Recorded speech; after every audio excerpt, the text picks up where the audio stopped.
Now I can start music and do stuff. Hello, everyone. We're getting ready to play some D&D. This is Capricious Reverie. I got everyone here, I think. Hello. I don't think I had any Wow, wow, be wow, right wow. backs floating around. Close that. Close that. I'm closing so many tabs. Just to have it run even slightly better. Yeah. Remember to pull out my dice. I promise nothing is going to happen out of the ordinary. If you guys end up fighting anything, it's your fault. Bro, you're the one who put it on the. You're the one who put it on the battlefield, If bro. I don't want it to hear that shit, happens, bro. it's your fault. I'm allowed to be Bro. prepared. That's some sociopathic behavior, bro. This is victim blaming. This is not victim Bruh. blaming. I'm normal, bro. Bro, I'm normal. Nah, if this happens now, this is on you. Damn, bro. Oh. Okay.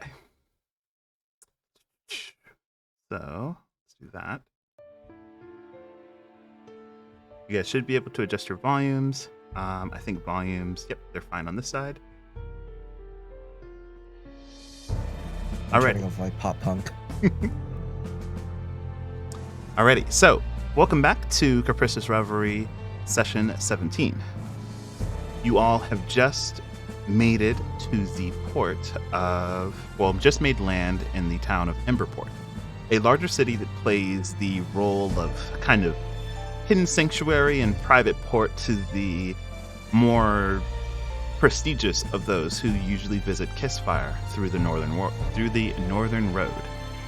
As it is, it will play the mainstay as you all decide to cross the plains to the inner port of the river of Mirais and hopefully have a boat waiting for you so that you can start heading downstream towards Broussard's home in Mirais Pass.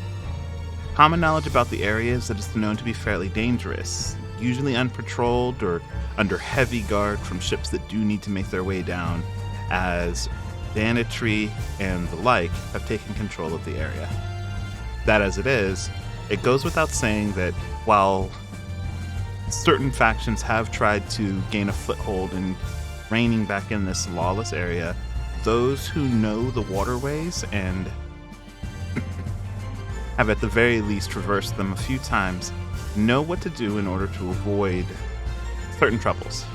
Be that as it is, we'll see how good that works out for you all as you make your way towards an inn at the request of, well, Broussard and Gray, and at the very least are looking to rest for the 1 or 2 days until Broussard's contact comes and finds you.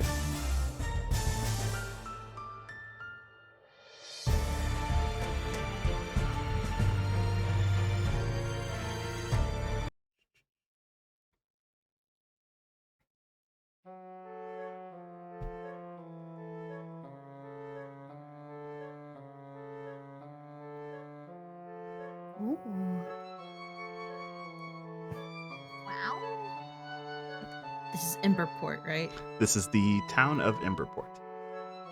Okay.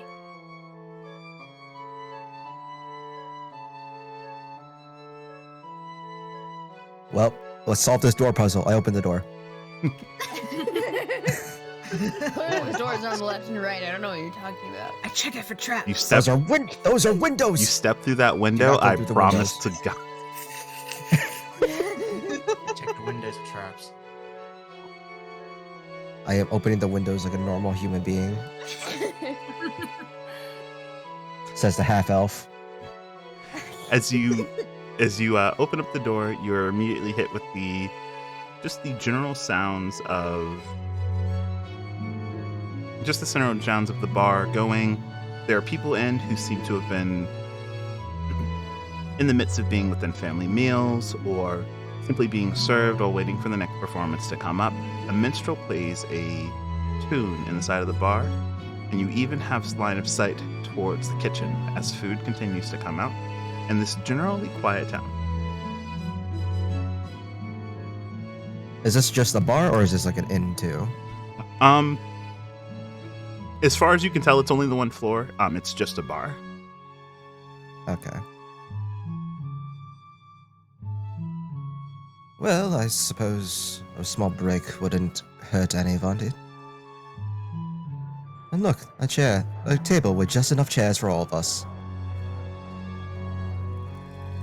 Honestly, I'm just happy to be off that boat. Well, Anything besides stew at this point would be welcome. true.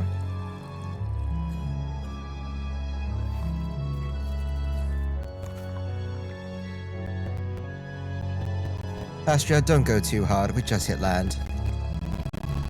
I ran out of beer. did you run out? Do we have money for beer? Do you have money for beer? I'm pretty sure I do. I don't think I spent anything on anything else. You should spend your money on something else. No, I think beer is fine.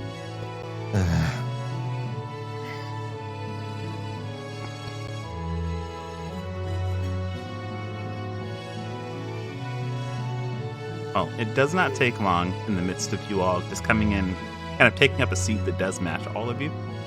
One of the barmaids does make their way around, and they are happy to take your orders. Is it morning? Is it evening? You all noon, made night? port. Actually, you actually all made port later in the afternoon. It's about dinner time. The sun had just started to go down.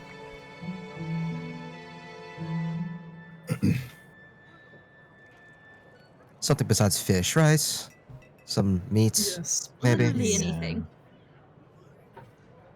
Well, it is I a wouldn't port mind more town. fish. I'll get 3 beers. Bruh. You should have some food along with that. 3 Bread. beers. Get some bread. Get us some bread too. 3 4 or beers. 5 plates of meat. What? Just And 1 beer. if you have something that has 4 legs and is probably a mammal, maybe even an avian creature, just get us that and some, yes, libations for the people that asked. I feel like at this point you might as well just throw a keg down on the table. Jeez. At that point, yes. Can we? Vern, Astria, Can we? Vern, Astria, do not have another drinking competition. I haven't eaten enough. I'm hungry. The barmaid goes about writing down and then scratching as the arguments kind of go back and forth until finally they settle on at the very least what seems to be a more than a couple of pints of beer and at least enough meals for all of you here. Preferably not fish, which she goes to check on that.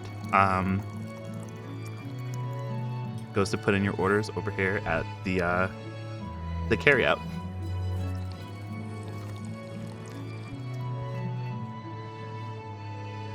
Oh my god, it's like one of those modern bars where the order you can see the cook being cooked, the food being cooked, the cooked being cooked. The cook being cooked. Cooked beef. Bruh, Lord, it's a I different hope kind of not. thing. Hang on. I do not Bruh. want to eat a person. I'm waking up. I'm still trying to sleep. It's all good. It's even better actually. Oh no, we're in the Sweeney Todd town. No!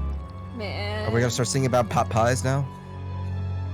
Have a little priest. So, while the food's being prepared, the barmaid does make her way back around. She does drop off drinks for you all.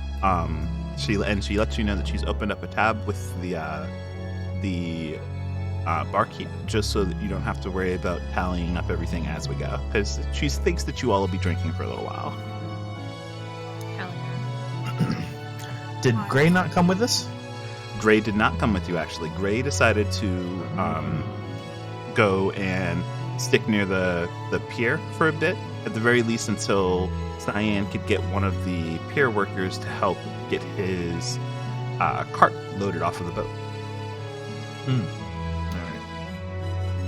Before I get drunk, Nerd pulls out his little tap patch, pulls out little parchment, slaps it on the table. I'm shopping today, or tomorrow, or sometime soon. I did math. Add to the list. What? What? What do you need all this for?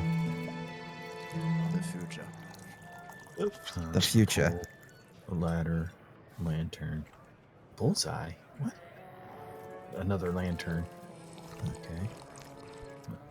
I mean, yeah, I could see that. Yeah, yeah, This all seems very specific.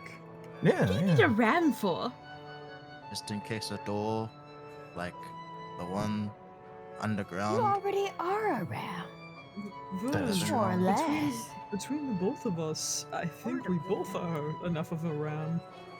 Unless you need it for us, then I don't think I could carry that around. I probably could not carry that either. I could probably just turn into a ram. Just, you know. And then you just grab you by the scruff and then just use you. Yeah, I guess. Or I could just run at whatever it is. That's true. Will your neck break? Not if I'm a ram. I think my shield could be used like a ram as well. It's just about heavy enough. Regardless, this is a lot of things that may or may not be useful in the future. I'm pretty sure most of this stuff can be easily obtained, though. I think so, especially the lanterns. Ladder, maybe not so much. Can't you just Yeah, steal they a probably- lantern? Why the Let's pay for things like normal people would do. Well, I mean, it's out on the streets. You could just snatch them, right? No, You're you supposed to can't. keep a low profile, aren't you? I understand everything on your list except for one thing. The mirror. I have The man oil can't as look well. at himself. A steel mirror? Not glass? Neither of you know, we need to check around the corner. Oh, okay. Yeah, that makes sense. Pretty sure that comes with thieves' tools. It does. Well,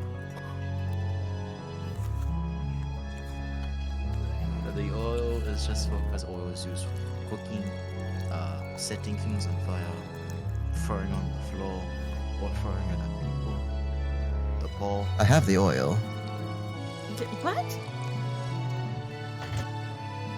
What do you mean, what?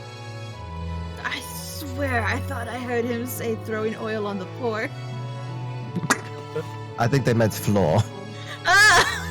Especially the poor! I was like, what the hell's wrong with you? Yes, I have this $2,000 computer set just to I spite gotta the turn you up. What the hell? ball. The ball is for touching things I don't want to touch with a 10-foot radius. You're gonna You need have that a pole in the large- smoke. You have a large glaive for that. That's no,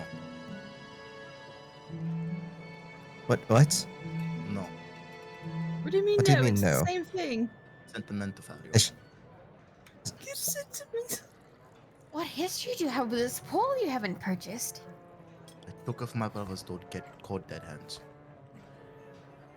Okay. All right. Ladder? dude. If something's within 10 feet of us, we'll just shoot it. How about that? Maybe. How do we shoot something? Point at the bow and arrow. Oh, Points at the bow and arrow. Ah, yes. Ladder? We spent way too long on a ship. we've spent entirely too long on the ship. So, You lots need some rest. in the midst of your conversation, you finally do have the barmaid come look over. She's got a full platter of food, plates of chicken, and looks like mashed potatoes. And as you begin to eat, the bard who was sitting at the end of the bar does take the stage, gathering the attention of a few of the bar patrons at the actual bar, and the family who seems to be sitting across from you all. A ladder used to climb things like a tree or a wall, just in case. You're about the size of a ladder. Can't you just lift one of us up? I could, but just in case, I broke my arm or something. There's a lot of things on here that could be just fixed by normal hard work. The lanterns? Has Uh, anyone it'll- else noticed Broussard is sitting upside down with his feet where his head should be? I think you turned around. Are you doing? I'm Are you turned sitting like Ryker? around. I'm paying attention to the bard. Are you sitting like Riker? Are you doing the Riker I'm- sit? I'm trying. I'm like sitting backwards in the chair. Yeah, so you're sitting like Riker then. Yeah, and I got like a bowl of mashed potatoes that I'm just shoveling. Maybe we're the family. Oh god. We're a found family. We're stronger than most No. your average family. No. Having flashbacks. Alright, again, the mirror used to check corners, ram, maybe. Sounds fun hitting things with a ram. And baton. If you need something stuck to the ground, you got that. And that's what we got. Yeah, that's my shopping list for tomorrow or today. I have pigeons.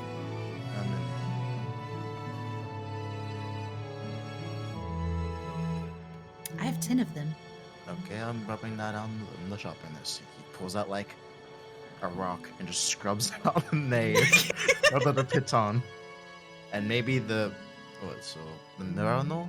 The Murano. I only have 2 flasks of oil, but you can take them. I don't need them. I'm gonna buy more then. So 8. The pole? I'm buying the pole. I'll just get rid of oil from my inventory and you can have it. Yay. Here for my actual character sheet. You know, there's gonna be a lot of trees and whatnot. You can probably just grab a stick. Oh, for the A pole? 10-foot stick. Yeah. Or in your case, a branch. Dion, how often are 10-foot branches? How common are 10-foot branches? Yeah. Very common. But if you're talking about when they're around when you need them, not very common.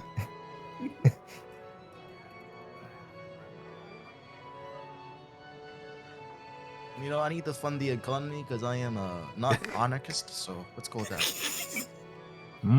Sure. What's the bard playing? The bard seems to be playing a very kind of uplifting tune about the first hero during the war. How well are they playing it? Give us the summary version of the lyrics so we Yeah, understand from, yeah, like- I want lyrics. the meaning content behind it. Yeah, we have 2 bards here. That's why I want to fight everyone here. Hey, listen, you can't say that they're singing a song about an important figurehead and not expect us to ask for lore. You're right. Give me 2 seconds to get your lore and also turn on my lights. Sitting in the dark. Mood. That'll be me after session's over. It'll be dark. Thank you for the reminder, Anthem. Everyone casually just turns on their light. Okay, Fun, so fun. their song is fantastic. First of all, they have a very kind of catchy tune that they're carrying on their lute. Their voice matches it perfectly. The cadence, the range, it gets everyone kind of enveloped in paying attention to the song, and catches the attention of everyone here. Rhapsody. Okay. And I don't have lyrics, sorry to tell you. But essentially, it does talk about the hero's travel and how not only were they great at leading troops, but that they inspired people everywhere they went, from the southern shores of the Godstep to the northern Whistling Mountains, making contact with some of the secluded people there and guaranteeing their rights as they did an important job for the hero. The trek up and down the mountains of the hero's peaks back to their home, long never seen for any mortal eyes, as the hero that stepped down was said to be so righteous that he floated down on silvery wings. They also mention their battles along the eastern fronts of the Braille Expanse and all throughout the mountains as people fled.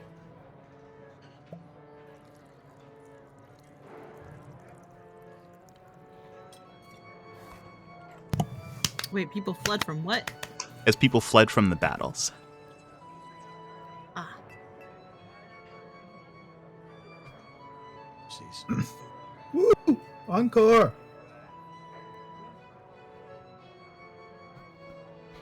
As their song does kind of call to an end, your call of encore does kind of spur the crowd into chanting. And the bard, kind of with a gleeful expression on their face, they they swap songs to one they actually haven't practiced as much. It's not as great of a tune, but you can tell that they kind of dialed back the music in the midst of instead telling a story. This one following the tale of the rise of the royal family of Skylia over the last 300 years or so. Specifically the tale of the current king, and how he's basically known as the Genius King, who keeps a kind of a finger in every business, every large tale of what goes on in this country, is to not need so much advisors, but to kind of be present, ever ready to step in and help the average citizen should trouble arise. Is anyone actually seeing the king in person yet?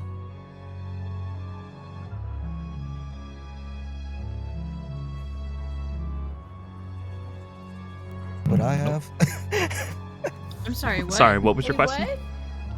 Would I have Would you have what? I'm sorry, I missed the whole question. seen the king in person? I asked if anyone actually seen the king here. King. Oh, King. So, of those present, the only people that would have seen the king, not necessarily at a private event or a kind of like a secluded event, but just they have like festivals and just outgoings in the capital where the king and the family can be seen. Zaylee, you have seen them, and I've actually been to parties in which the king was in attendance. Same with you, Mika. Beautiful. Just raise his hand. Ditto.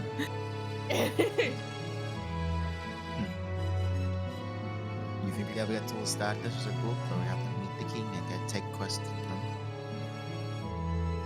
That's. I don't think I could pull enough strings to get us an audience. No, I'm talking like a future thing where we all somehow still together. Oh. Somehow doing quests or something as adventurers, and then at the point we get the king to do the thing for us. Yeah, Perhaps, like in those if- fairy tales. Perhaps. Also, I just realized our HPs are not the same or leveled up. Oh, haha! I didn't grab There's the no ones from combat the. Don't worry, no combat exists here. No combat exists. It there. doesn't matter. It scares me. There's no combat in Swamp Town. There's no combat in Swamp Town. Okay, give me a second. punch you from across You the all are table, about to just kidding. disappear and then reappear. Oh shit. Fist I threw up a beer. Advert. I'm blind. I'm being kidnapped. I drink all the beer before I get hit in the face. The darkness consumes. Hello, darkness, my old friend.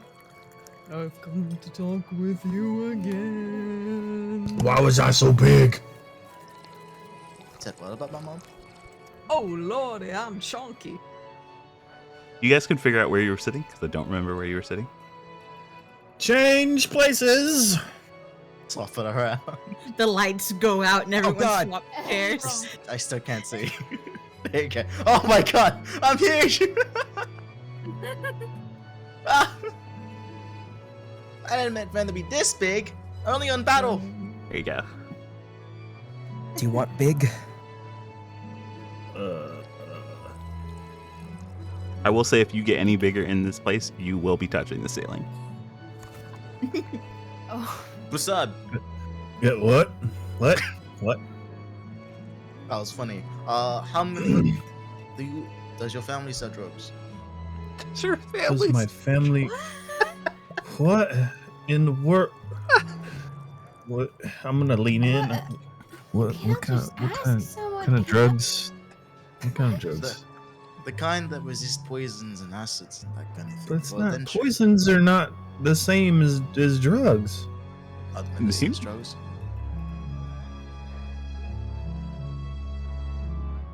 Let's not talk about definitions. Let's just context. You know, I want you to know that that was quite bad, considering even I thought it was strange. If I get poisoned, I want to eat something that makes me less poisoned or not poisoned at all. If you're asking me if I can find you plants to make things, Vern, if I may for just a second. If for any reason you find yourself poisoned, we could help you. In the tropical case where Omen's in the spider web and you're in the ocean, yes. Then Broussard is right there. I'm right here. You have two different backup plans. Putting my head down, and eating my potatoes. Pretty different, actually. All right. Then I think the ship scarred you. You feel like you can't rely on people anymore. I am getting prepared. Vern has just always in case acted for as the though he future. can't rely on us. No, this is more than usual. No, this is about how I've known him. No. This shopping list, the questions. I'm just being prepared for the future. You talk as if we're all going to die. I'm going to die. That's Oh, a yeah, different so question. That would be your own fault at this rate. Exactly, which is I need to prepare for it for myself. Vern, if anything at this point were to happen to us, the last thing that I would want to be doing is burying your body with a bunch of items. That's a big hole. It's already very quite large, yes. Would we not simply just take his things?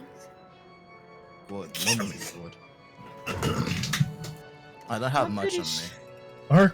Our conversation is so It's crazy. People are contract. leaving. They had enough. They used the tune in conversation. They're like, what the fuck are they talking about? Bro, I Oh gotta my get God. out of here, dude. I gotta get things going at the bar, dude. I'm next. Oh my They're god, talking I'm about next. death and mortality. These guys are getting on about mortality and how a ship think we should- scarred them. I really think we should just all get some rest after we eat. How does that sound? We find the inn, we just go to bed. How does that sound? Please. A great idea.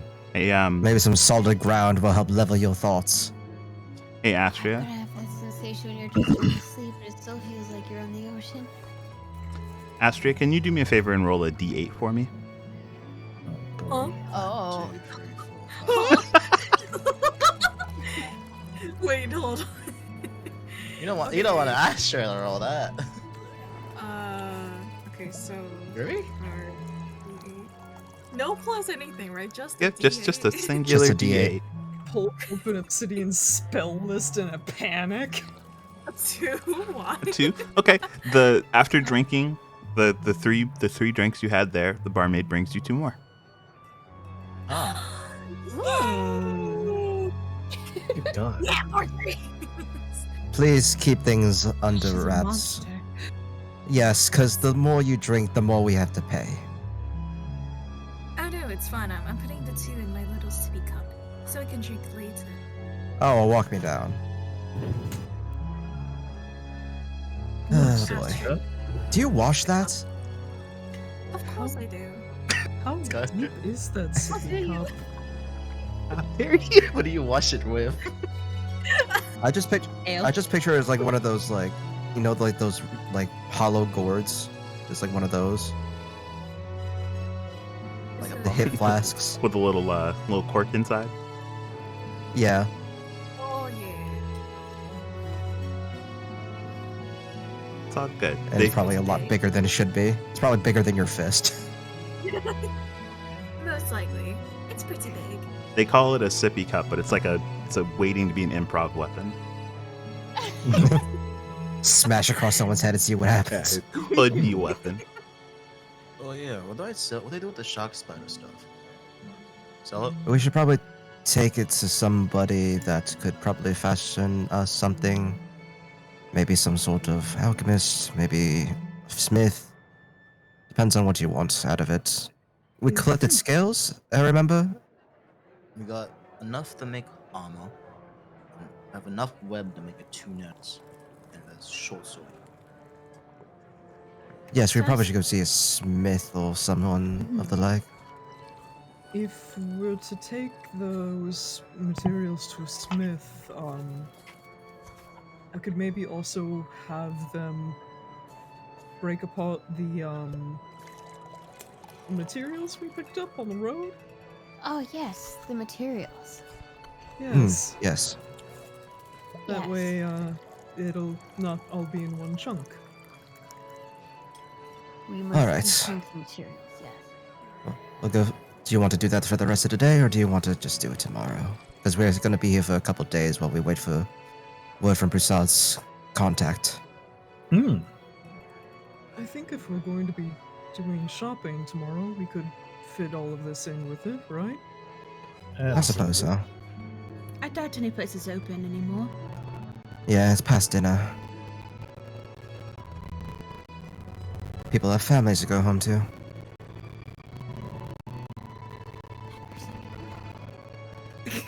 Why are you watching people? You don't watch people? I do, but I don't talk about it.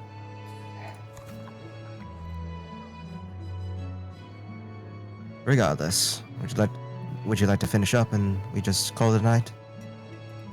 Sounds good. Can I peek over at the person who did leave and come back and see if they're like looking around suspiciously or anything? Yeah, sure.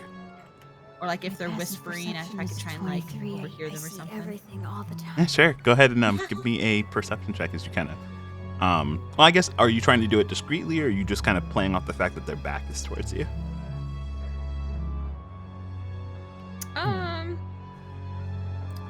I would like to be discreet. Okay.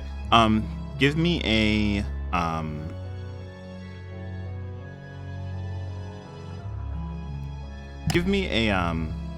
perception check, and then give me a performance check beyond that to kind of hide your actions. All right. Well, my perception's not very good, so we'll do that first. Ooh, Oh. almost a 20. And then there's my performance. Okay. Oh. So you kind of, you play into eating up the last bits of your food. And as the bard song ends, you kind of turn your attention back towards the table, which gives you just the kind of leeway that you need to kind of turn your attention towards their table. You put eyes on the person who just made their way back in. You said you're trying to just kind of see if they're looking around or if you're trying to listen to their conversation. A little of both. Okay. So, you peer over towards them, and they seem to have sat back down and gone right back towards a cup of ale that they had left and had been waiting for them to get back. And then, as far as their conversation, you hear them conversing with the other members at the table. Basically just saying that the till's kind of been running dry. Thankfully enough, they have a lot of coin in their backlog, and it looks like they'll be ready to move out and make it to their next job.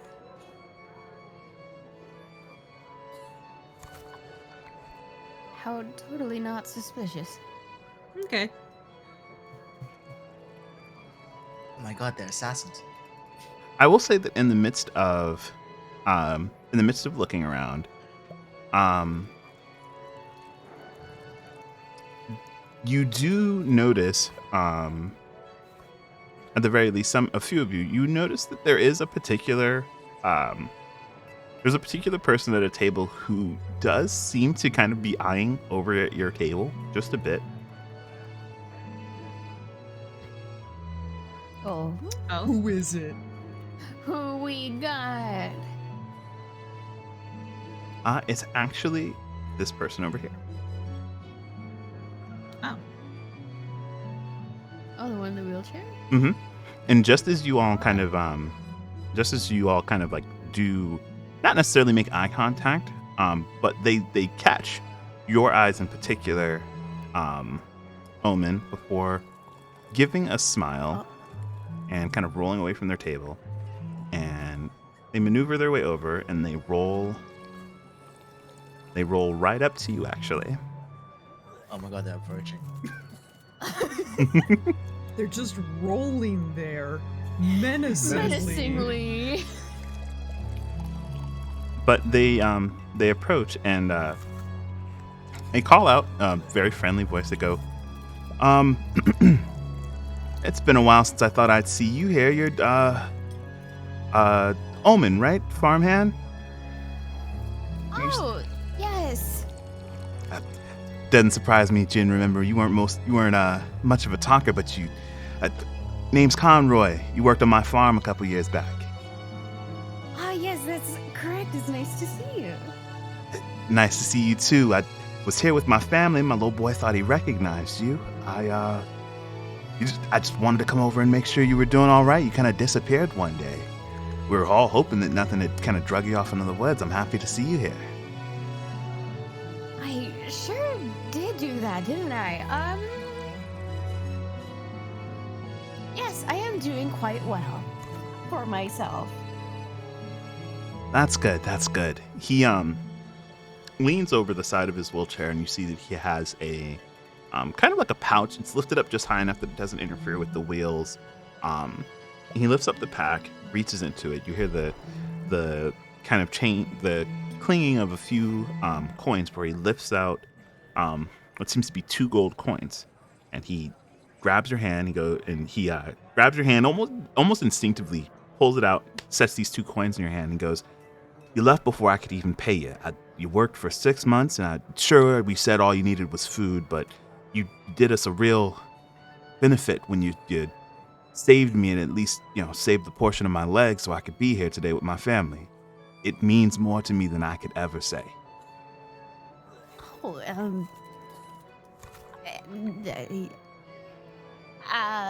sure. No problemo, buckaroo. I'll tell you what, I don't want to hold you up from your meal. I just wanted to come over and say something. Finish having fun with your friends. Again, it's nice seeing you. Nice seeing you too. And with that, he kind of works his way around in his wheelchair. He heads back over to his family. And as soon as he rolls himself back over, you watch a couple of familiar faces kind of turn and wave towards you before going back to their meal. So the golf girl was a farm girl before all this. Omen did say that they did spend some time on a farm, among other things. A few Previous jobs. times. Previous jobs. That was almost a normal conversation. Congratulations. He seemed very nice. I Did you help him? remember. Yes. You remember that, at least. Hard to forget a man nearly losing his leg. True. Well, I guess that depends who you ask. True, as well. Do you want to inquire about the man losing his legs or not? Let legless man lie, Vern. I mean, never mind. I mean, well, Is the bard done singing, by the way? Yes, they are. Alright, I'm gonna go just step up for a second and just go over and usher him aside and just go. Sure. Quite the performance you had.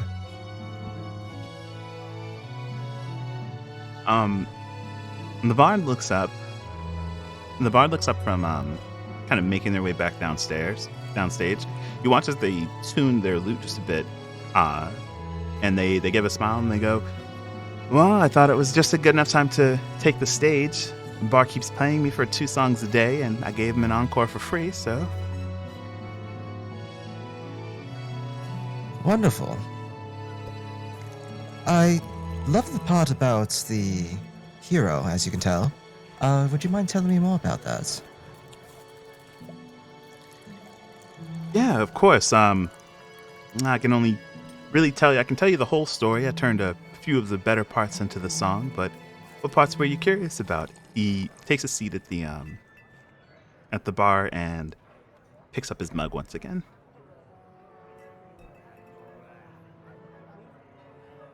I just found it fascinating that you would bring that up, and then bring up the king as well. I don't know how to uncap my character from like being dragged, so I'm just gonna be on the thing seductively, I Oh, guess. you can you should be able to hold alt, and it'll let you. Halt. Damn, bro. Oh, Magic. Magic man. tools, baby. So they go well. They go well. The probably most well-known figure outside of the king, even as long ago as it is the hero. So very easy to talk around them.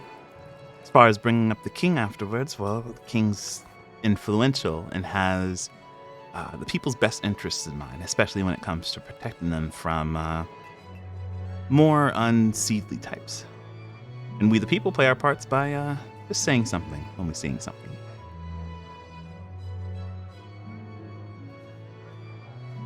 We love citizens like you. Ones who love to talk.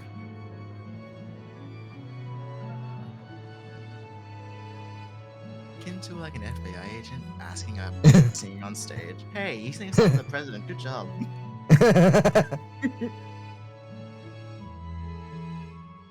You have to live an Yeah. extra day.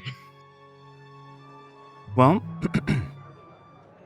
at the very least, I'm good at talking and I'm good at listening, so pick up a lot, and what I can turn into a good muse, I usually do. It's hard to let one go. Would you like to talk about it after your shift is over then? I'd love to hear more. Well, sure, if you have the time. I haven't really picked out an inn to stay at myself, but I'll be here until late afternoon. Oh, later, I should say. His crowd should be, the normal drinking crowd should be here probably within the hour, so. I'll come find you then. Well, gives me something to look forward to then. He taps the bar, and it doesn't take the barkeep long to come over and give him a refill. Thanks him for the song. And I'll just head back.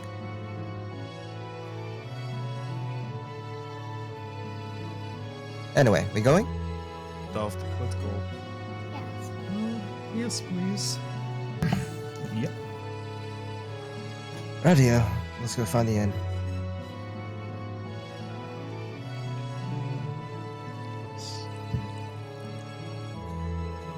Also, how's Omen looking after all that?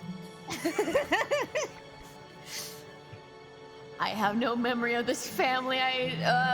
This man just gave me gold legs. Legs. Omen's Can I just gonna reverse- get a little pat on the shoulder from Obsidian as we're heading out. Can I You reverse did pickpocket good, him? Pat. Reverse pickpocket. Give me a Can I just... give me a sleight of sleight of hand if you wanted to try and slip something into his little his chair pouch. 18. Okay.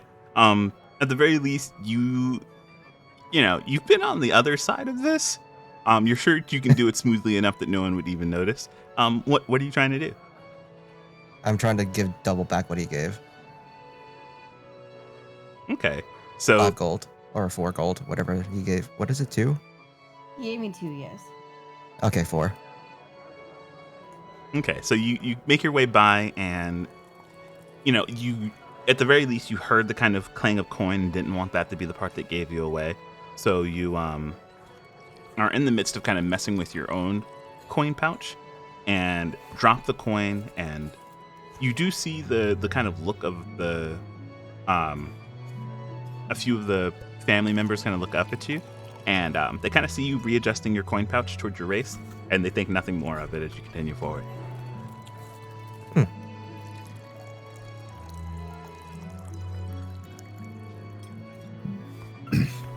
Hey, look, everybody, it's Gray. Oh, look. Da da da da. Claps, everyone. Okay. Yep. You all step out and you see Gray. He's just kind of making his way through. Sees you all stepping through and goes, well, I see you all found the tavern, all right? Sure did. Enjoy being on the That was a land little bit of a for walk. first one in a couple days. What was that? He was asking if you all have enjoyed being on land for a few hours after a couple days. Yeah. Absolutely. Look The forward to it. most stable that I've felt in a while. A little wobbly. Well, that's good. I'm happy that you're enjoying it. I found a place to park the cart. I know you all are trying to get onto the river, so I will say that if you are looking for a decent place to stay, I might have found one. After everything that's happened before, I'd try and pick the places that, at the very least, I stay, are making sure that they're a bit safer than most.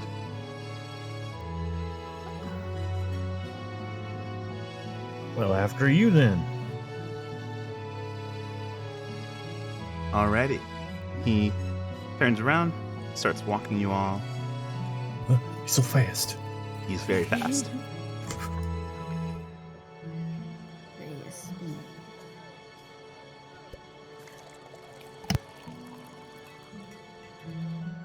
Oh,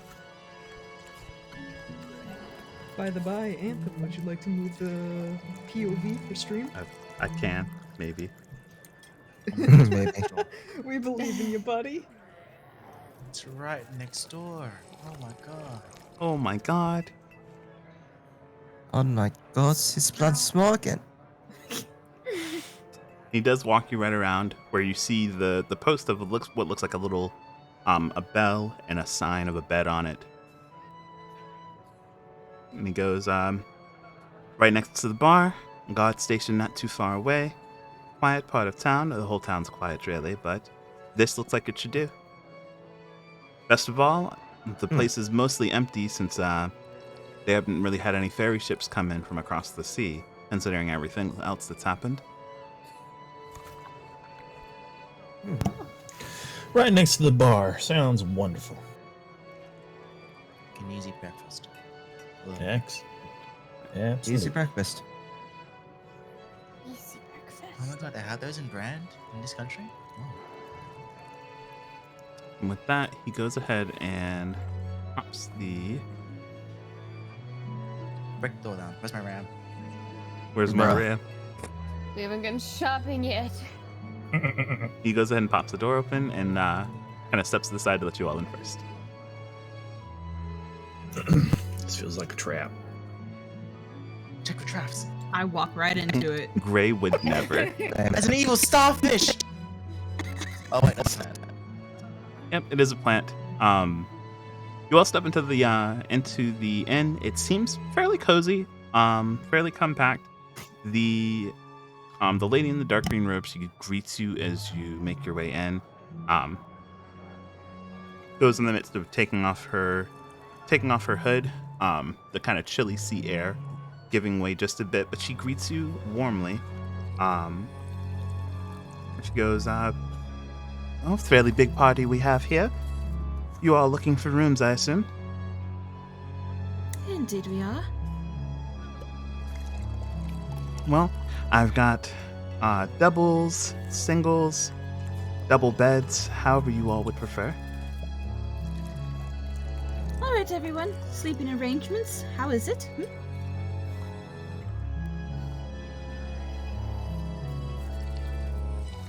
Zaylia stares at everyone expectantly. I'd not mind bunking with someone, double bed situation. You know where I'm going to be. Yes. I will also be there. Gives the three of you a confused look, but Okay, well, I mean, I have 3 doubles and a single for Gray.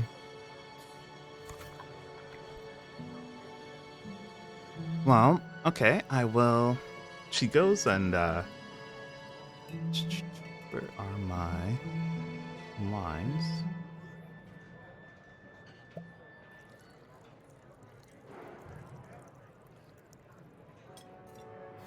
Can you also show us the room so we know Yes. what we're getting ourselves into? I can show you the rooms. Thank you. Zaylee, Mika, and Omen just all curled up on a double bed. So there are double beds like that. Actually, let me see if I can adjust these lighting so you guys can just see into it.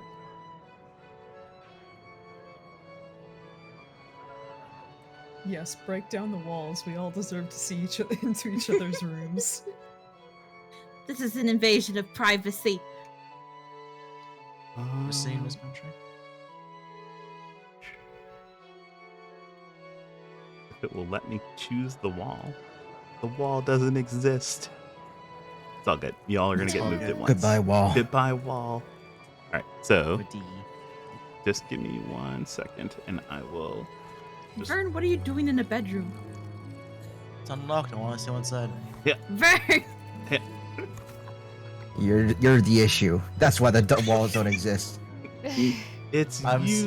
Vern's totally the person to walk into a room. If it's Yeah. unlocked. Just go around. So Oh my god. Okay. yep, I'm just shifting you around. So this is obviously a double bed. There are 3 of these Lazy types of mess rooms. tool. This is obviously a single. And there is 1 double up here. Taking a single. So you're taking a single? Mm. Alrighty. So everyone Currently- can, Single bed? you all can, Close to this room with Zaylee's in. okay. So with that in mind, you will be in this room up here. You all see what room he is in? I'm going to leave him there so you all know. I'm assuming this will be. Oh, I was going to put you all, if you're looking for a bed big enough to fit 3 people. I mean, one bed could fit Seems 2 sweet. people. Another could fit another. Okay, so then yeah, You're just you gonna guys, force everyone else to sleep you all together. will be in this one Yeah. here. I'm joking. I'm joking. Alrighty. We'll just take the biggest one and let the other people take whatever. Then is everyone How about else double meant, satisfied? like, 2 beds. Nope, a double means you get a double bed. Okay. 2 singles. You get 2 singles. Just like so most people's relationship status. 2 singles. So Oh my fucking god. is everyone else okay with single beds? Yep, that's fine. Alrighty. Obsidian kind of wants to share a room, but now this is getting awkward. We Share a room? You mean share a bed? It's okay. I can go and But find. I don't- take the shared room. Take the shared I room don't- and we'll just cuddle on one bed. It's fine. Yeah. Obsidian wants to platonically spoon somebody.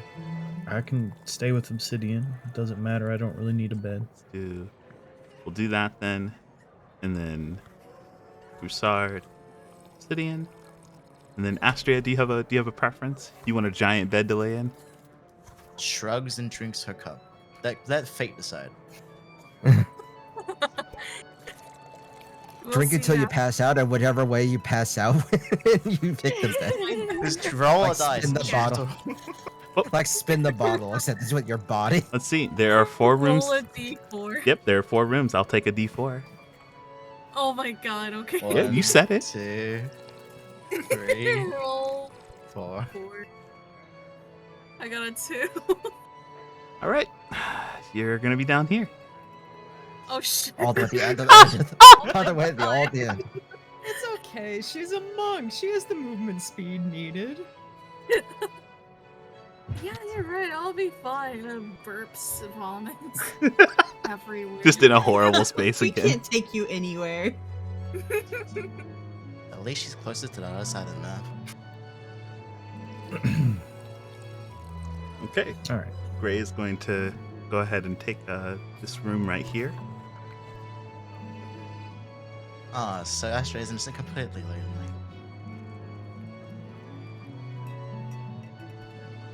All right, and she, with that, as you all kind of make your way into the rooms, Because your party will be taking up the majority of the rooms, she said the innkeep lets you know that they'll take a silver piece per occupant, and they'll call it there.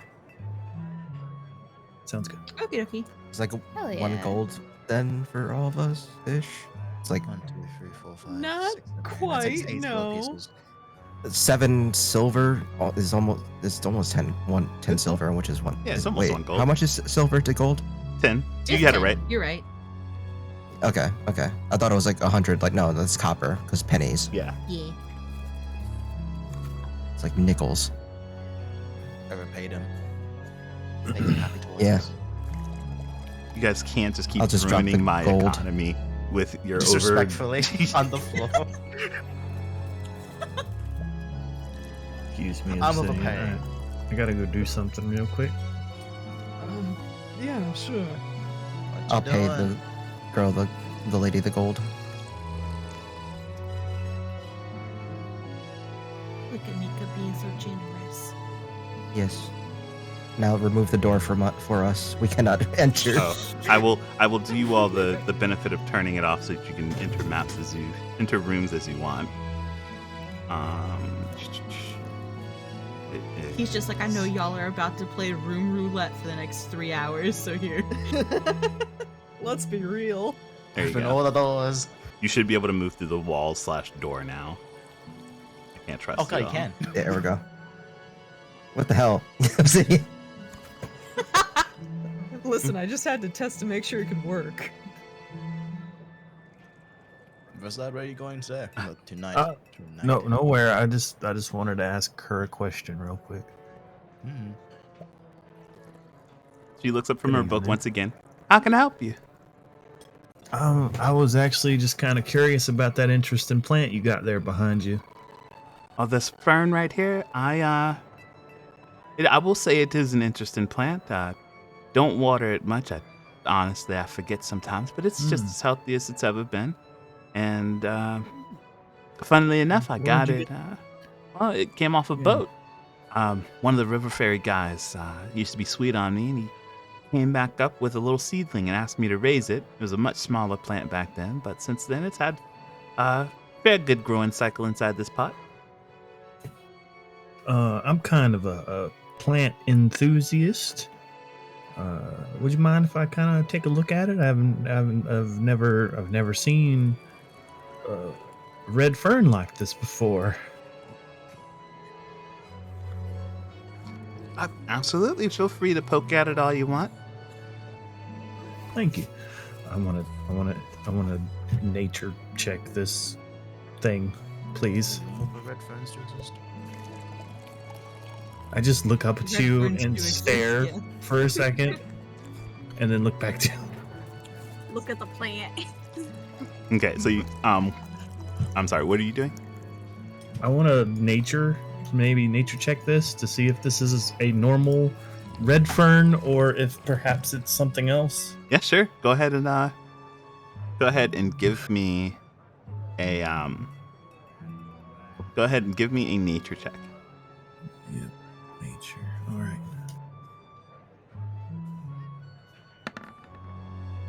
25. Okay. Question, during this nature check, do you touch this fern? No, No? Okay. no. So you I'm you go and examine it, and I guess the biggest thing that kind of stands out outside of its just very kind of striking color, you notice at its base there is there seems to be its root system kind of almost picks it up, not necessarily picks it up, lifts it up. You can see almost where the plant starts to split again into its root system, sitting above the soil actually. Now this isn't unnatural for plants that are kind of that are just like out in the wild, considering they're looking for as much room as they can, and if something pushes on them from below, they can end up kind of obstructed like that. But in a pot, it's strange that it's not sitting firmly into the pot, but it is a fairly big plant, so Does it look familiar at all? Have you seen red plants like this? Yes. Yes, you Yep. have. Does it cause emotional damage? You know, you feel slightly emotionally charged when you see it.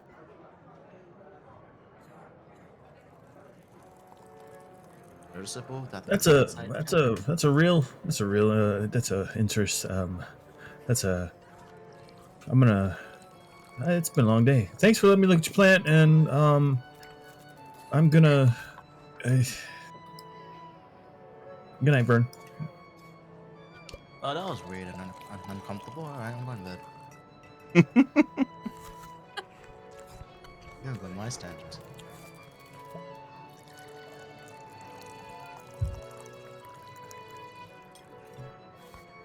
Everything all right, Broussard? Jesus.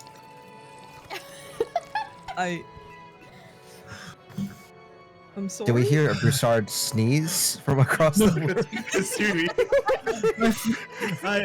I Sneeze his fucking soul out?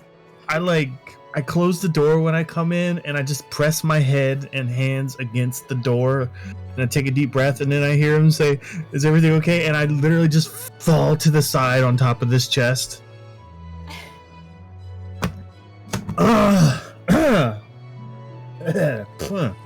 Yeah, I think I might have had too many drinks at dinner. Oh, okay. Well, thankfully we're here and able to rest up now, right? Yeah. The question is, how thin are the walls of this inn? Why don't you through a wall, you Sorry, can go hear a ahead. general murmur. As far as like a conversation, you'd have to focus and you'd have to bother to pay attention to hear what was going on.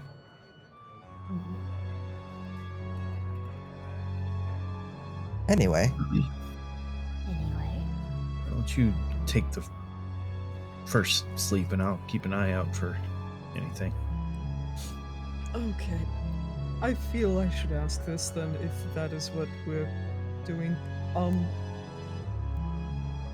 Broussard, Yes. do you feel safe here?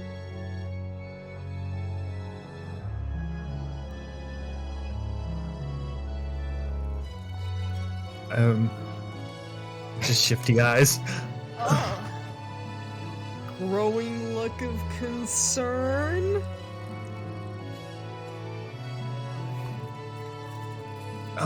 I don't. Maybe it's just. I don't know. I feel like ever since we met, we've just been running from things, and I might be just a little bit, paranoid for some reason. No. As somebody rightfully a bit paranoid myself, I understand. That's why I thought to check. Have you... This is gonna sound weird, but have you gotten any vibes since we've touched on land? Not a vibe. Because I, at the very least, was a little bit weirded out by those people sitting to the side of us in the tavern and how they were coming and going, and they looked kind of sketchy. I wasn't so much getting vibes from them as I was kind of getting a vibe from the tiefling that was off to the side. There was a tiefling to the side? Yeah. Oh dear. What kind of a vibe? Not the kind of vibe that would cause any danger. Obsidian needs to take a second to kind of understand that before just nodding. They were kind of cute. I see.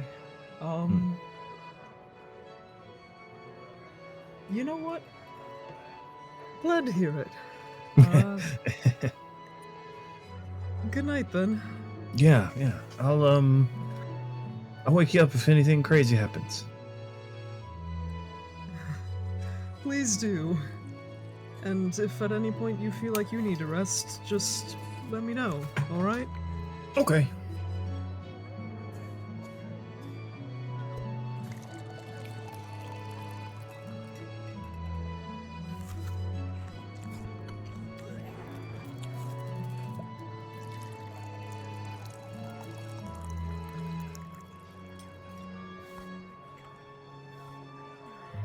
Scene. Scene. Mm-hmm. Scene. Someone Stage else, left. Scene. please. Okay. Save us from the awkwardness. I can. I can. Anyway. I might be able to do that. Or we can just sit in it for a little bit longer. It makes you squirm. I'm gonna go. Just sit in it. Mm-hmm. I am gonna go talk to that bard afterwards. If there's nothing, if they don't stop me at all. I'm not your keeper. I'm yours. Oh, I have I'm also yours. I am also yours. Points at everyone. I am also you.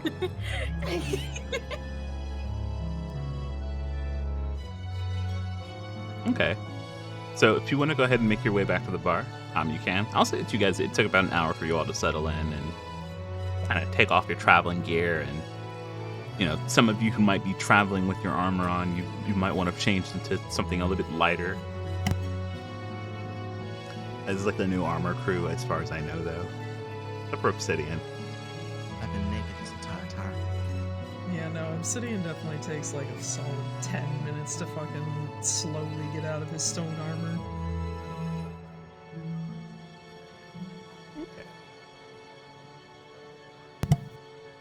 I'm not looking, I swear. Those gentle hands. Nobody will believe you. I wouldn't tell. So Mika going to talk to that bard. Yes! Got him! I test my limits on stewardship tonight, for a good 2 hours. I'm gonna turn into a direwolf. Just sit in this room. You just want to turn into a direwolf. I wanna see how I can do what I can do in small spaces. Okay. Just sticks your head out the window and begs for trees from passerbys. Fuck, can I do that?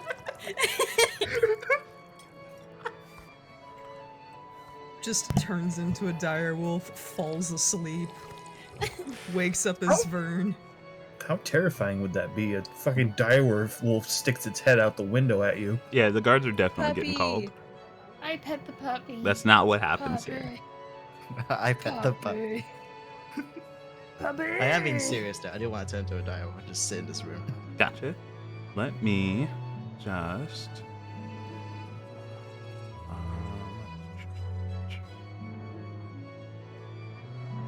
Broussard taught me this power. I'm gonna use this power. For no reason in particular. Not suspicious at all. What CR is your direwolf? TR1. Because mutation druid, I can do that because it's moon druid, but better flavor text. Got you. So you get, just because I haven't changed your token yet, I'm just gonna plop it down here. You get one of these as it loads. It might be huge, actually. Yep, it is huge. Oh! I saw just a Yeah. shred of that for Yeah. 2 seconds. There you go. That's you I now. saw like the. Saw like Yeah. the peak of that. Actually, if anyone else has anything to do, I have to go to the bathroom. I was like, really By all means. I am tempted to put my head out the window, but I shouldn't. Should I? Self-conscious. Talk to me. Nobody's in that room to tell you no. I'm talking to the other players. They're my self-conscious. You know, just looking at some passives here, Broussard and actually all of you are in the midst of, you know, the inn is fairly quiet, and you go from hearing what sounds like to me might be the light steps of someone like stepping around to suddenly what sounds like not necessarily like growling or anything, but you do hear the sounds of a lot more steps as someone's like doing some circling inside of their room. You think Vern might have picked up like a pacing habit. Is Obsidian sleeping? He would have been just about to be.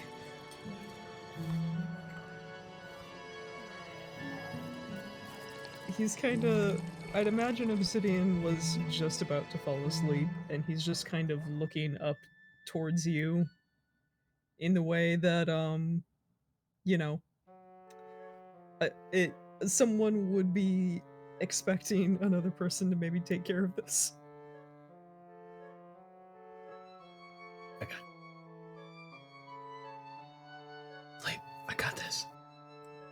Yeah, right. Close your eyes. Was that a knife? Okay. Obsidian will close his eyes and just pretend to go to sleep. I wild shape too. Into my specter form. Go invisible.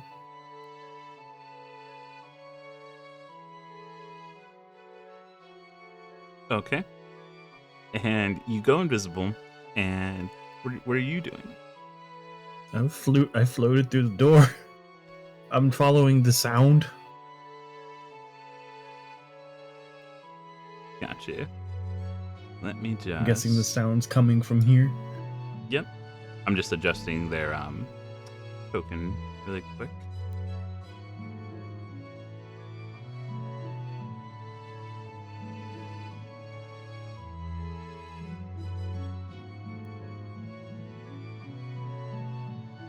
So this is 105, 105.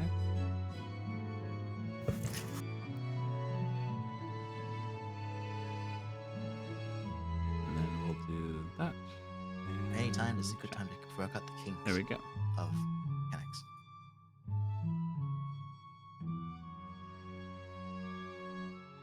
I didn't expect that. Oops, There you except for Just gonna. this didn't show up. Maybe change this. Bloop. Bloop. There you go. You can get rid of that. You can get rid of that, and that's the new you. I can't see. Ah. I'm just running. I'm going to run around the room. I'm running out of the room. It's gonna float through this door here. Oh yeah, I see what happened He's there. so There big you he go. licked his own ass into oblivion. There you go. Blink, blink.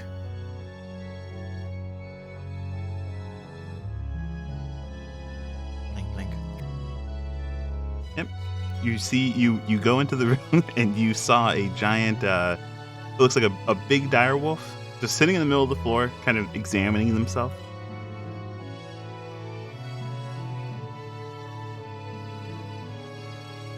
You know what? I'm invisible. I'm going back in. I just want to make sure he doesn't do anything weird.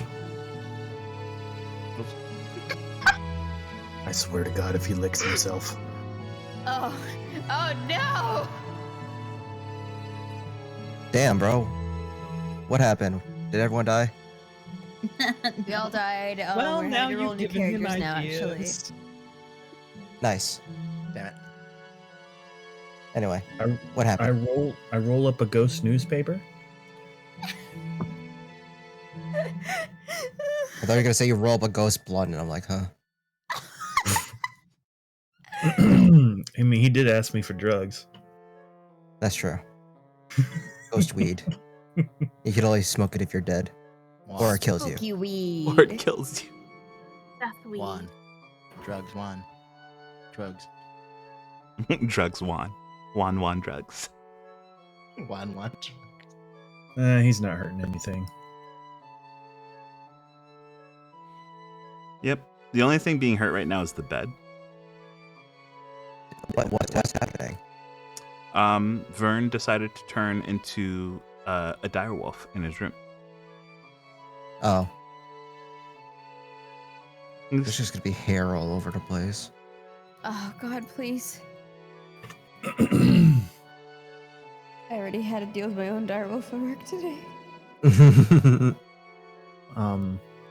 There was something that I wanted to do, but I wanted to wait maybe 2 or 3 hours into the night. Okay.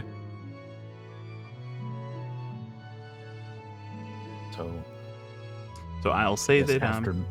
yeah. I'll go ahead and let Mika do what they were gonna do, and then I will come back to you hours into what you wanted to wait for. Thank you. And Mika, you said you were gonna make your way back over towards the to the bar. Yep. Alrighty, I will go ahead and move you just to save you the walking. There you go.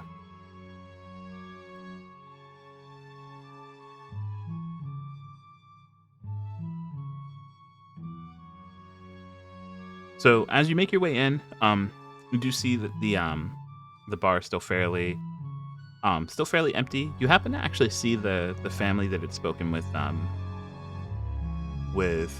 Omen kind of packing their stuff up to get ready to head out.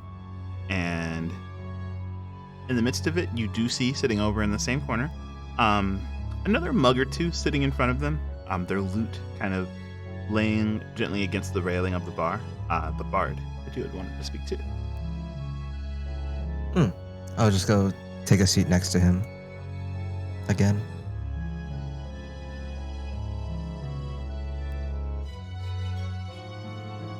Hello there. They look up. You can see a bit of redness around their cheeks, and they give you another warm, inviting smile as they go, "Well, hello." I'd just like to talk to you about the deeper meaning of what you said up there on the stage, if you don't mind. You watch as the smile doesn't really leave, though you can see it kind of lessen in just a bit. They slide their mug just a bit further away from them, as if to be done with it. Before they even speak up, though, they look over, just past your shoulder, at another one of the patrons, who seems to just be glancing over as they see Mika stepping over. Mika, try as they might not to be, being a bit of a looker themselves, and the bard kind of glances past you just a second, and goes, "Shoo shoo, this is not for you." They scoot over just a bit. Sorry, can't have anyone looking over, but I'm glad there were some people here still worthy of catching what I had to say.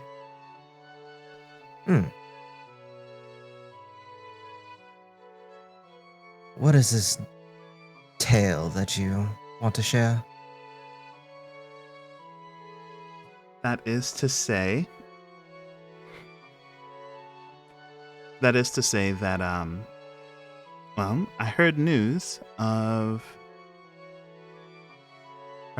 someone fairly well known and well wanted, at least to the king, being in town. And I go out, I sing my song. It's a fantastic song. Bars usually play very well to know. But then, if there are people who can pick up the meaning of it, well, let's just say that I accept commissions for a bit more info on what I have. Well, I'm very interested, to say the least. And just start looking at the pouch that I have, just not taking anything out just yet. Okay. Well, they go and turn on their seat just to face you a little bit more, and they go, "Well, as far as I can tell, there's only in this town that gets treated as kind of like a getaway from the high life of Kissfire. There are two important people here right now. One of them being looked for by the king, and then another, well, here on vacation." Oh? Yes, I don't know which one would catches your eye as far as hearing this tale, but either way, both are going to cost just a bit. Is that so? You Now see, how much would that be? well, you seem like the generous type. Tell me, give me which one you want to. Let me know which one you want to know more about. I'll give you just a taste of what I have, and you can tell me what it's worth. So there was someone on vacation, and there was another one. I missed that one. So there's one that they basically say is wanted by the crown. and then another who is here on vacation, an important person of sorts.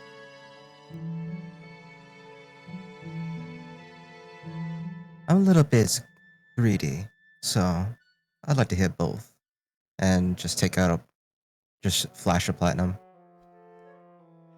Fair enough. Only one person here can speak for your wants, and that's you. So, first person, without giving up any names, is as I've said before, wanted by the crown.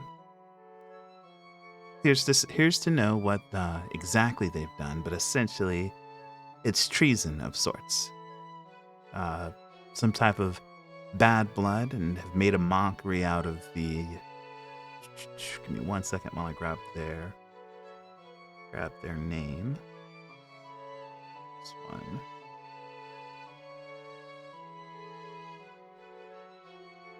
Or it's not this one.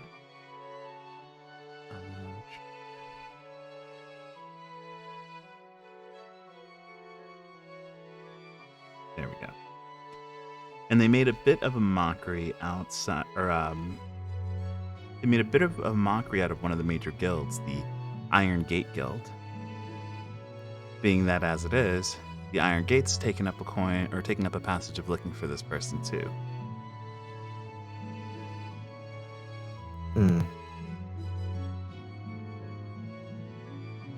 Just a taste. The second person, though, is they're here in town. Looks like to celebrate the birthday of one of the courtesans that they visit ever so often. Fairly well-known, high-acting man, which is why he is in the midst of trying to hide his visit here, but I don't know if he should be out, considering his poor and ailing health.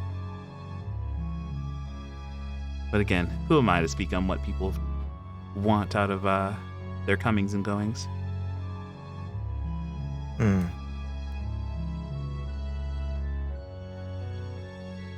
Anything else on that noble? Well, he's fairly well connected within the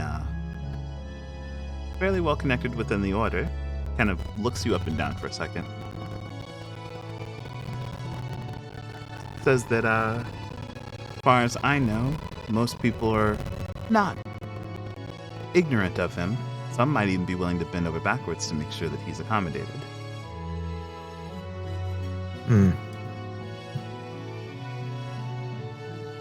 Thank you very much for your information. And I'll just give him the platinum. I will start going just before he says anything else.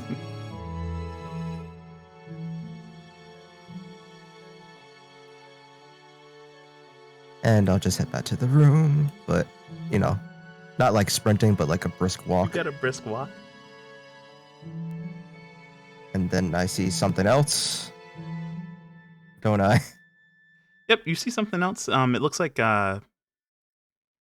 you see these three men. They're kind of in the midst of having a bit of a conversation on their own, and then you see one of them kind of like lift up their head as if something has caught their attention, though they don't turn their senses towards you. They kind of tap their companion on the shoulder, whisper something into their ear. You hear them kind of exclaim,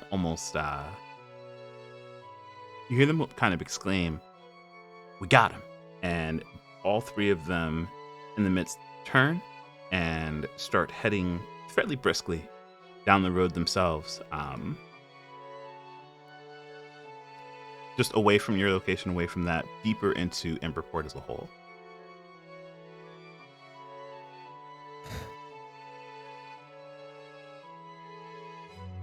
And then just walk in, and then I'll give a small courteous nod to the woman, but then I'll just like knock on Astria's door,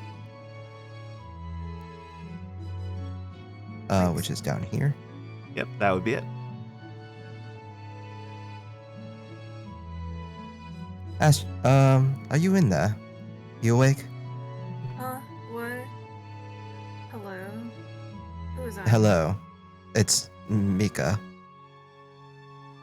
What is it? I'd like to talk to you in my room if possible.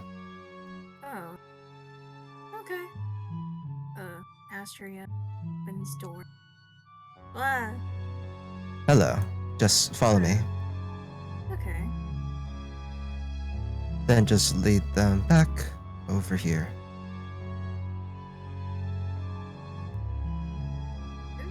Oh. Yep. Oh, Yeah, hi. here. Oh, Hello. I'm here now. Hello. here now. There's Hello. a problem. A very big one. A very big problem. And that Hang on. is. So, our little bard friend likes to share information, and I picked up on that little fact, and apparently, word has got out that Astria's here. Oh. Oh. Well, then you certainly shouldn't stay in that room by yourself. Absolutely not. In fact, I think we should move you somewhere else, Oh. as in to a different location entirely. Oh. Oh. Hmm. Is it the guild? It that is. found me? Oh. How fucking wonderful. It is very wonderful. So, we're gonna have to touch you up, get you out of here, probably during just off hours, or maybe just during a busy time. But we're not staying here tonight. The room's already paid for, so anyone who wants to stay here can, but I will try to get our dear friend here somewhere else for the night, and I will keep a lookout. Hmm. Mm, If we all move together, it would be very suspicious, so. Yes, it'd be too suspicious. true. I also don't necessarily like the idea of the two of you going off alone. I'll be alright. Astria is someone who's been hiding for a very long time. It is just our current deeds most likely brought attention, and a Ah, description may have gotten out. Something. We may have to cut your hair. Are you serious? It's fun being bald. You should try it at least once.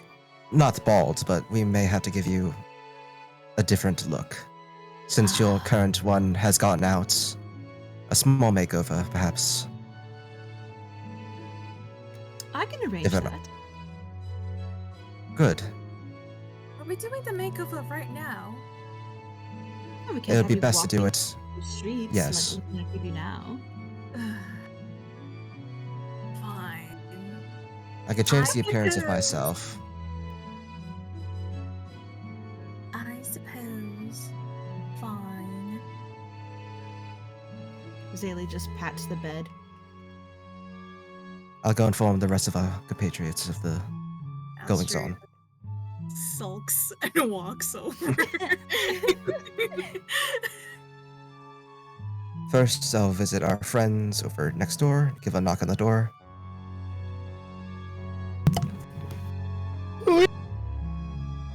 What the fuck?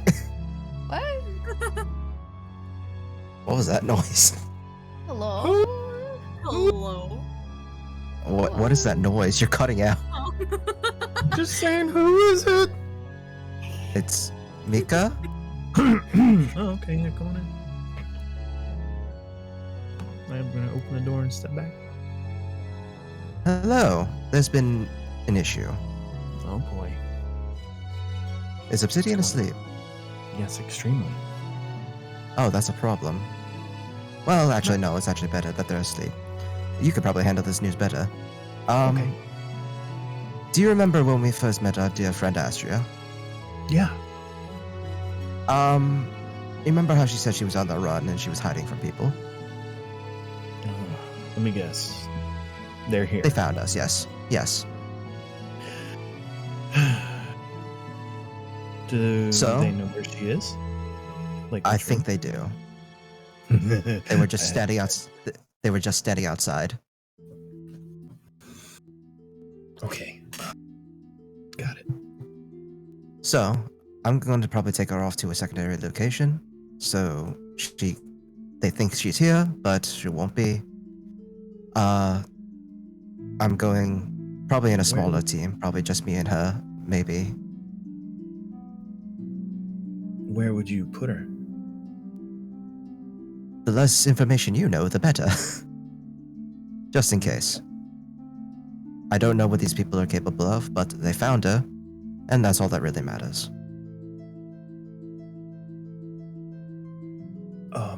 Okay. Or, hear me out. You can put her in Vern's room.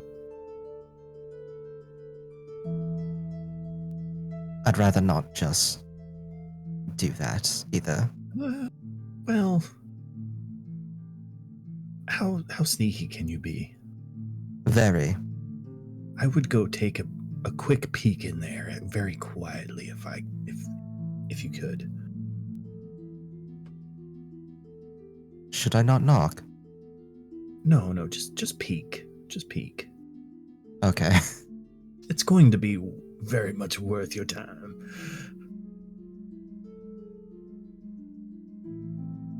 So that is a 28 stealth, and I'm gonna just... If the door is locked, I'll pick it, and if not, I'll just, peek it, open it slightly. Very Okay. quietly, just try to see. Vern, is your door locked? Vern is BRB, I think. Okay. I'm going to make the judgment call in that their door isn't locked. If it turned to a dog, they couldn't have locked it. They got no Yeah. thumbs. That was the first and last thing they did.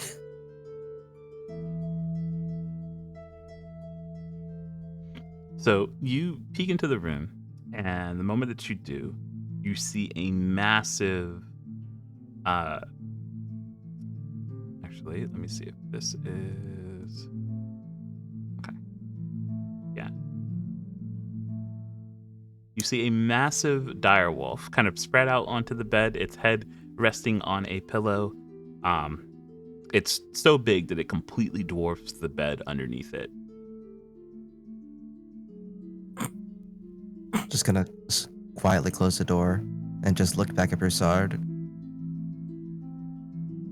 Maybe my worries are unfounded, but I also like to make them think that she's not here. Okay. That she then moved on.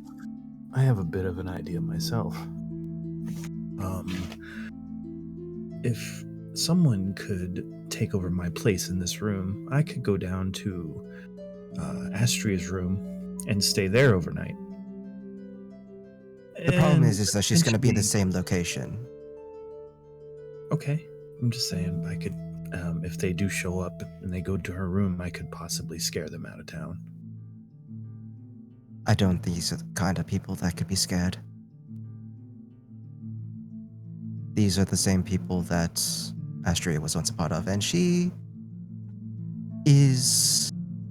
I mean, you've seen her, right? You know. She punches things and she drinks. Yes, and I don't think she's ever been scared in her entire life.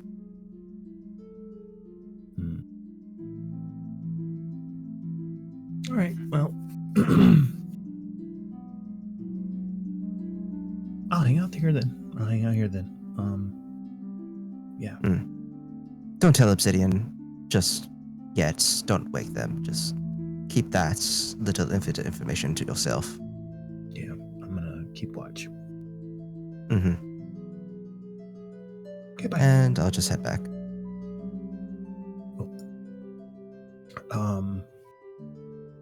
I want to step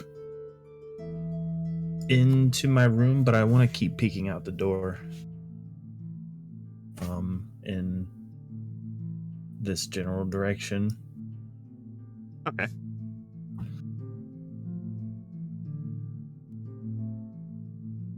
How's it going in here with party time? Girls' night? Girls' night. I've been braiding Astria's hair and I gave her my set of fancy clothes. She's glammed up. Beautiful. But like subtly glam, you know what I mean? Like Yes. not enough to draw attention, but know goddamn if what's looks could going kill. on. I don't know what's happening. Welcome to the life of someone who doesn't want to be seen, but also seen at the same time. It's a very weird life. Trust me. Anyway.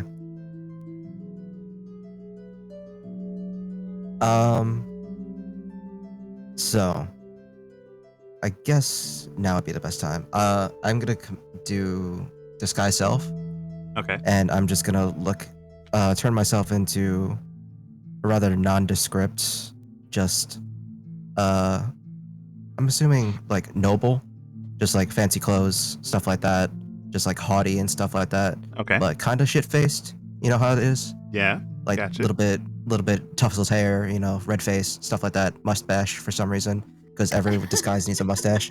Yes, it's required by law. Got a mustache? Okay. I'm with it. Oh man, y'all Okay. forgot about Astria's mustache. I'm joking. I'm joking. You had a wax So, for Astria. the disguise. You missed it. So, Astria, we're gonna act like we're drunk and we're gonna head to a different bar and just continue to bar hop throughout the night until we find someplace safe. Does that sound fine? You know what? I can do that. Bar Good. hopping is my favorite. And we'll meet up in the morning. Yes. Just keep Where? an eye out. It's the same people that were across the table from us in the dark cloaks. With the one that left and came back. Yes. Yes. Alright, they shouldn't be too hard to spot if I do see them. Mm-hmm. Try to Where are keep we violence to a minimum. Oh, I promise. Away from that bard. He's the one who's sharing information with people that understand. What if I give him incorrect information? Are you going to lie to a person? I've done it before. There's a whole job that you could take that gets paid to do that sort of thing. What? Yeah. Mhm. I mean, what do you think I What? do for a living? Anyway, let's go. Astria, chop chop, let's go. Wait, where are we meeting Alright. in the morning?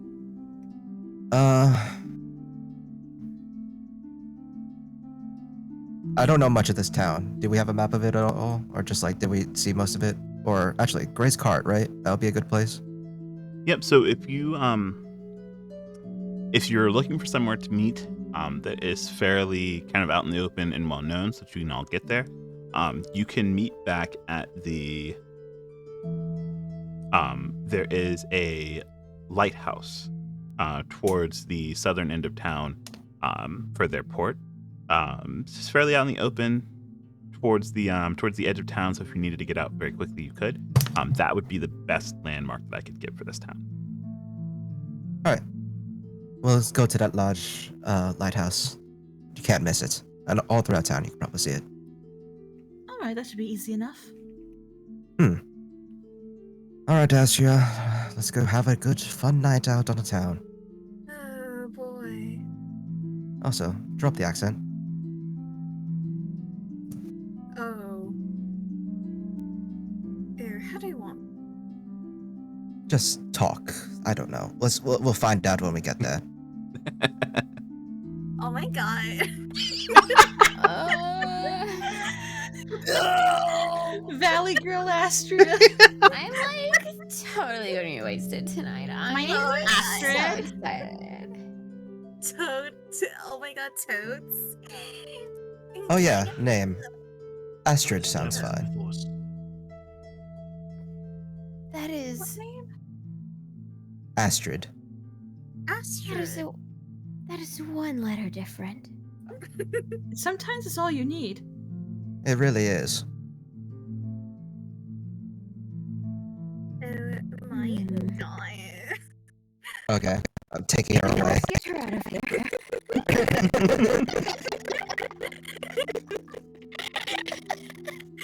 Obsidian is everyone's asleep, but Yevon is dying inside here in this shit. Yep. Hmm. Let us know if we have to roll anything or not. Okay. Just, yeah. So, I'll keep refreshing disguise self as long as I need to, okay. So, using as many spell slots as possible.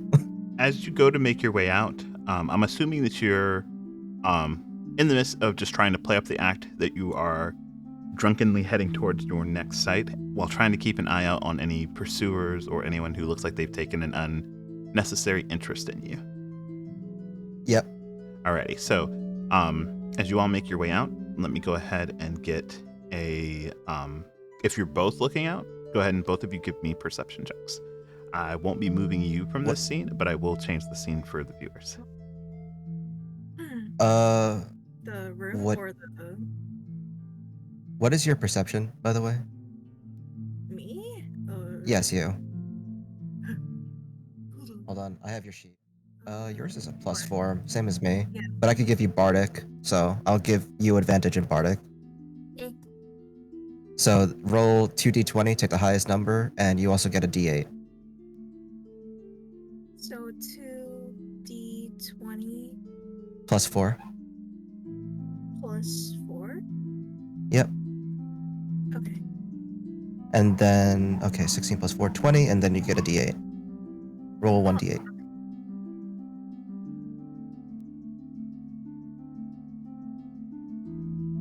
$24. 24.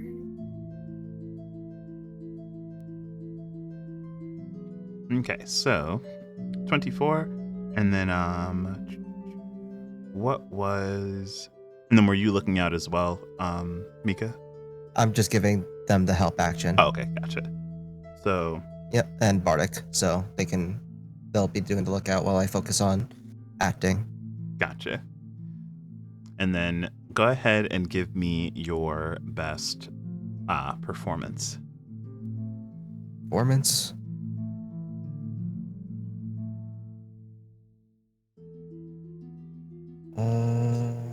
+6, don't fuck me. I do have inspiration in case things go bad. No, I'm fine. 24 again. Gotcha. So both of you make your way out, and through the streets of Emberport, you pass by crowds of working class heading out towards their favorite tavern after a day of work. Lantern keepers who are in the midst of lighting out the city's network of lampposts just to make sure the streets are well lit and you don't have to worry about much on the street. In the midst of your travels of keeping a lookout,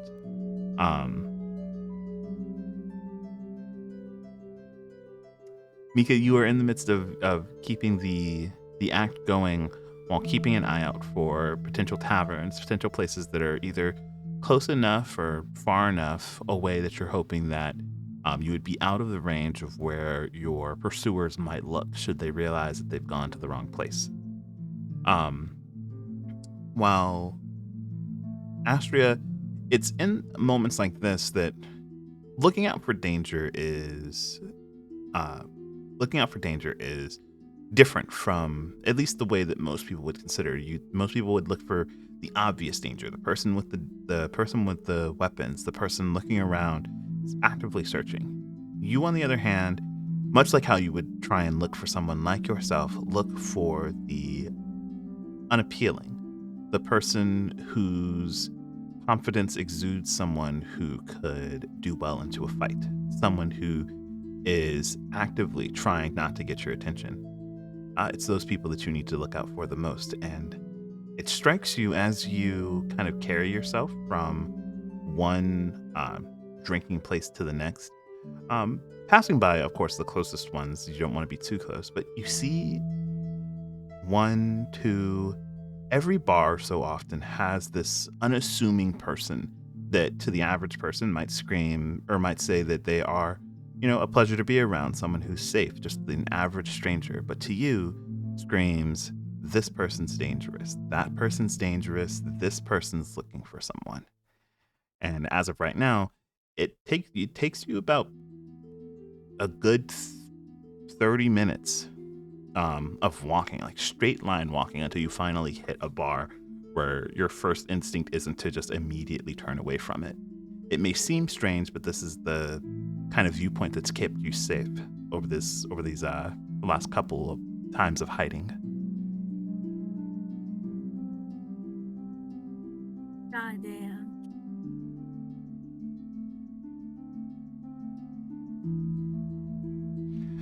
Eventually, though, you all do find a tavern that does seem fairly removed and safe, called the Amber Tankard.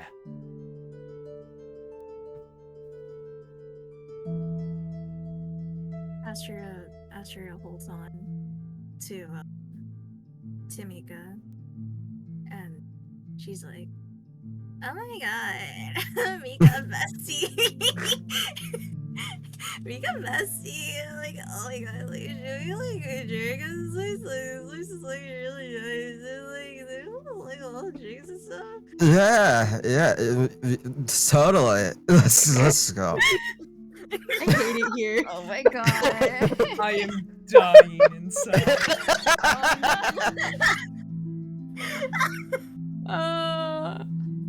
We'll keep that to a minimum, and can we just say that we try our best to find a place to hide out, so we don't have to keep doing this.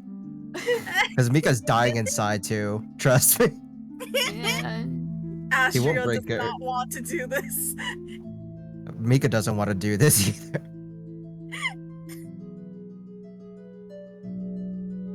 God, who did we fucking lose? You killed Sharpie. Sharpie. Killed Sharpie. Oh my god.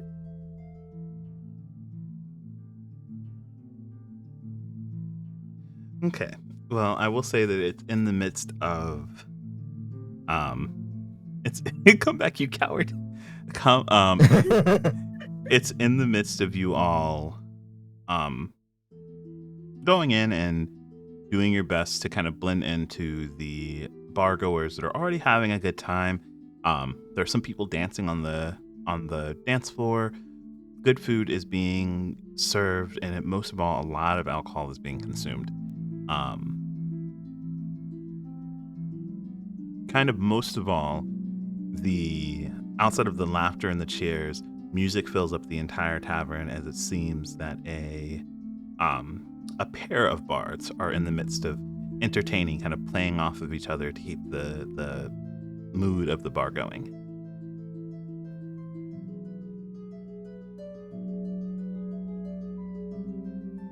Let's see. With that, the rest of the party are just kind of in the midst of. In 1 second, well, I'm going to shift you two over to this kind of back room over on here, just so I can keep an eye on you. The rest of you are in the midst of trying to settle down for the rest of the night. So you know that your companions are at the very least going to be out and about, keeping each other safe, while the rest of you are hopefully looking into a fairly quiet night, but at the same time, what could be a bit of an issue with the night if bad things do come to realization.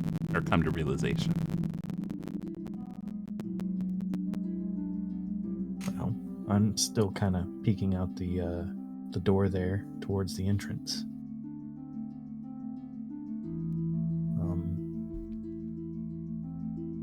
Has anybody come in?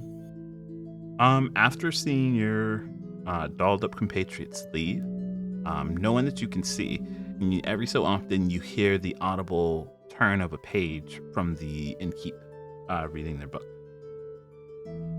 I'll go to sleep.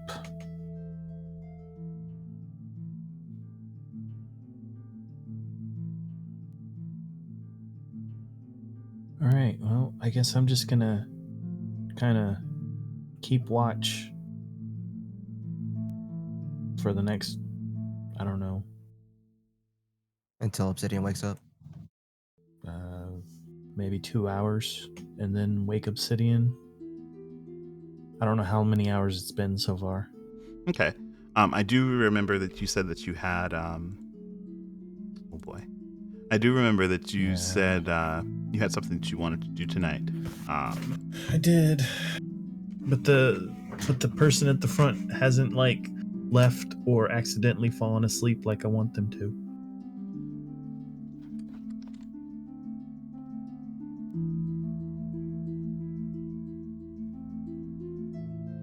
Just excuse me as I collect dice. Oh Lord. Oh Lord, she's sleeping. Okay, so, yep. As it goes, you wait for about an hour and a half, and finally, it does seem that they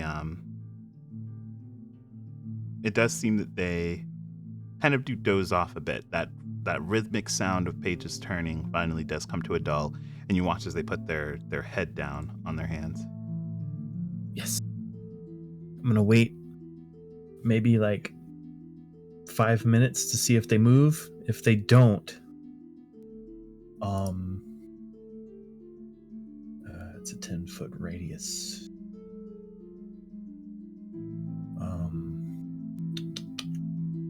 Where is? I'm just gonna cast the spell out the door. Right here.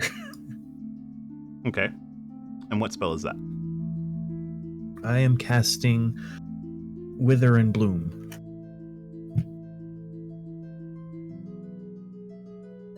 Okay, Wither and Bloom. Yes.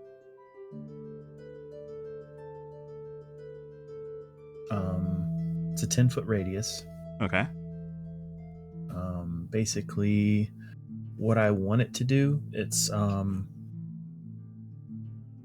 says non-magical vegetation in that area withers. Oh, all kill the this other, poor lady. I want to see if it dies, because if it dies, then I can bring it back.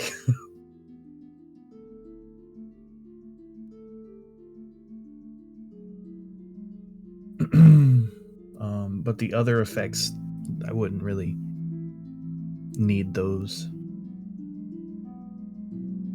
Okay, so you cast your spell to start the kind of withering of this plant, and you see something you're not expecting.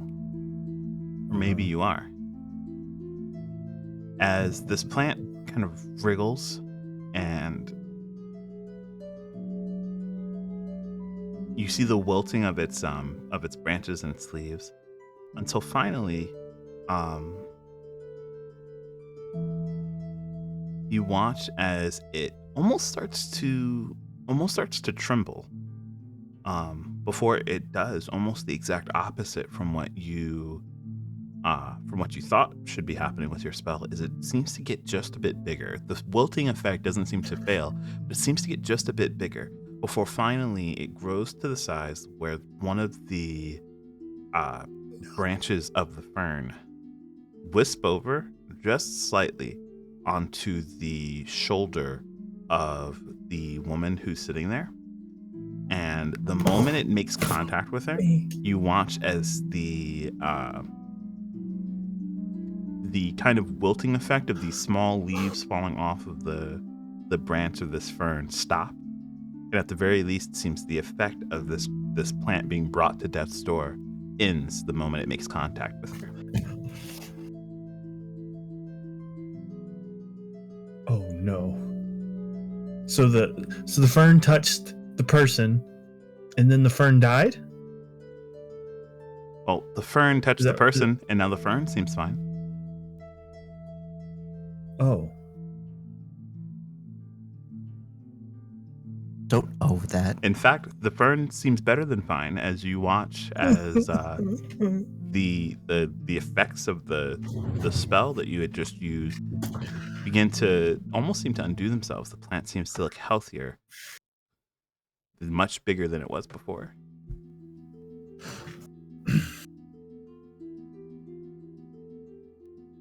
Fuck it, I'm coming out.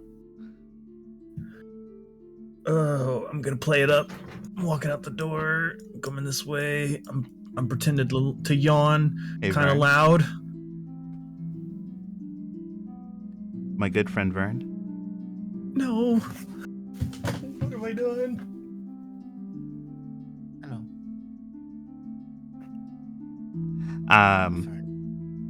Are you in the midst of sleeping right now? Yes, I am. You hear a voice. The voice goes, "It doesn't bother me any, but you would probably like to know. I sense something close by. Something just a tad bit like me.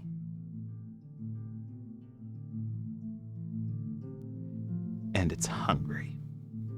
Get up. Hand axes are ready to go. Okay. 9 points of interaction.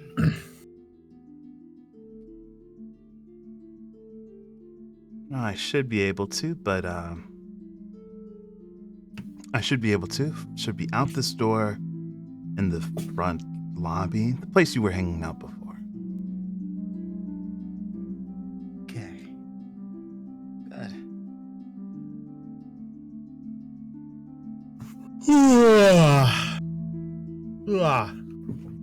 Stealthily walk out the door. Do I need a stealth check? If you're trying to be stealthy, then you would. Actually, no, I got invisibility. I just turned invisible. Okay. So you turn invisible and give me a. Still give me a stealth check. This will just be how stealthily you're opening up that door to give yourself some space. Do I get advantage? Yeah, sure. I'll give you advantage. Broussard's in the midst of playing up his tiredness in the hallway, so I'm not going to say that he is doing any better on tracking you. I'm at the front desk now. Gotcha. Would you like Benny. to move everybody over back to the map, by the way, Anthem? I might be able to do something like that.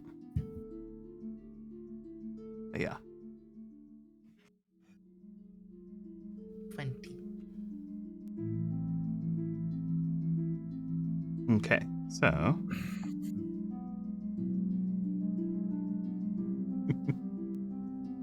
So with 20, yes, you're able to open up the door basically silently, and taking deliberate steps, you're able to mask your footsteps as you make your way out.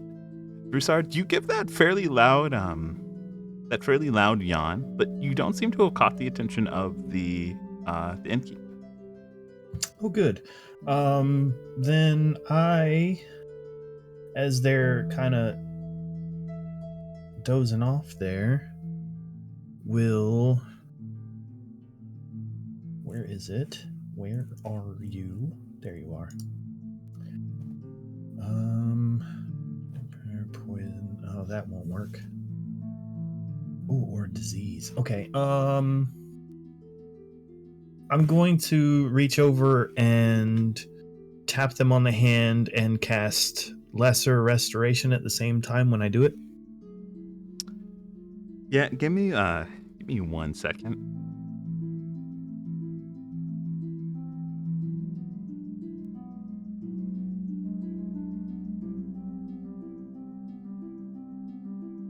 Oh boy.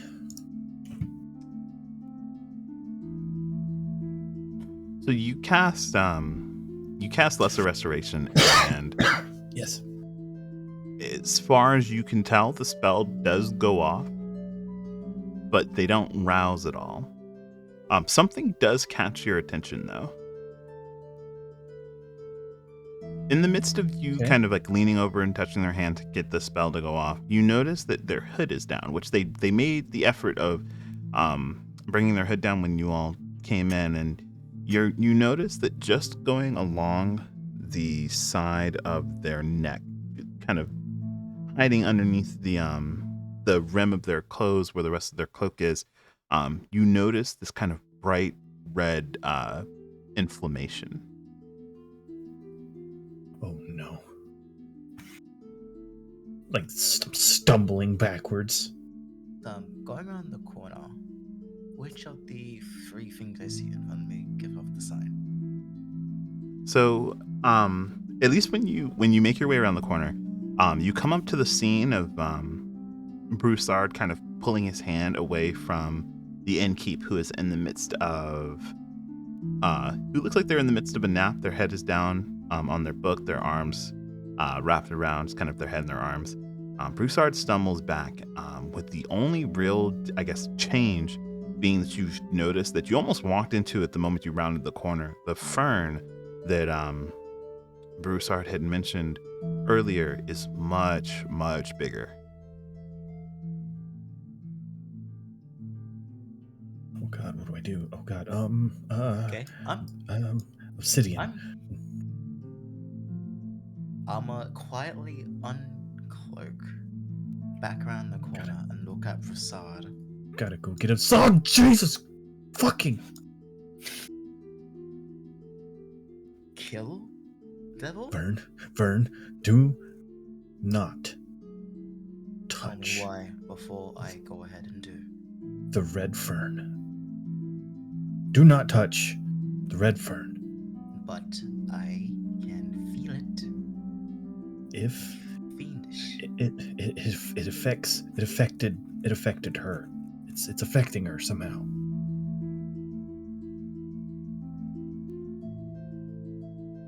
Got 10 minutes before I kill it. You can't kill it. If Vern's being completely serious, he will kill it in 10 minutes. You've got time. Go.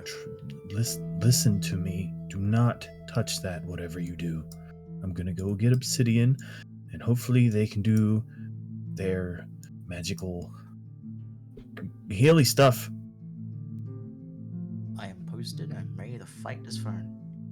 I'm boosted. Deep breaths. All right.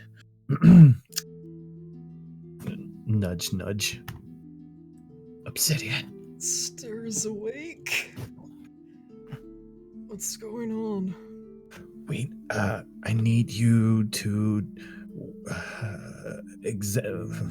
I need your healing, or I need you. Come on. Okay. Obsidian sounding a little bit worried on account of his healing being brought up. Turning around. Whatever you do, do not touch the red fern.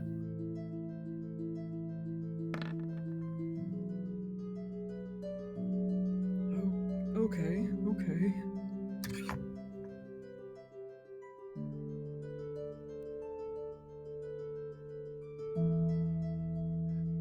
Obsidian, when you make your way around, you see there is what seems to be a sleeping innkeep. There's Vern, hand axes in hand, and a much, much bigger red fern. Looks fairly healthy. It's a cool plant. Cool plant. Look, I recognized the plant when we were coming in, and I wasn't sure about it because I haven't seen it in a while. But that thing definitely, it got bigger for one, and two, when I looked at her, at them, they've got like red infections going all up and down their body, and I couldn't fix it. Okay. Obsidian's first line of thinking would be to do a medicine check. Okay.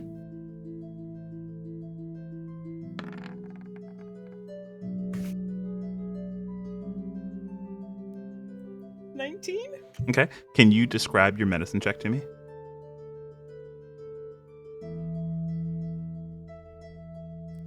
I'd imagine for him, he'd be grabbing what parts of her don't feel infected or don't seem to be infected and kind of pulling her like limb free so that he can get a better look at things.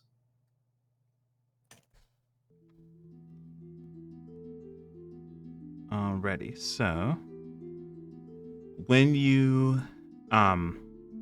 go to do that, you go to try and like lift them up and at the very least see if they stir as you go to start trying to look them over.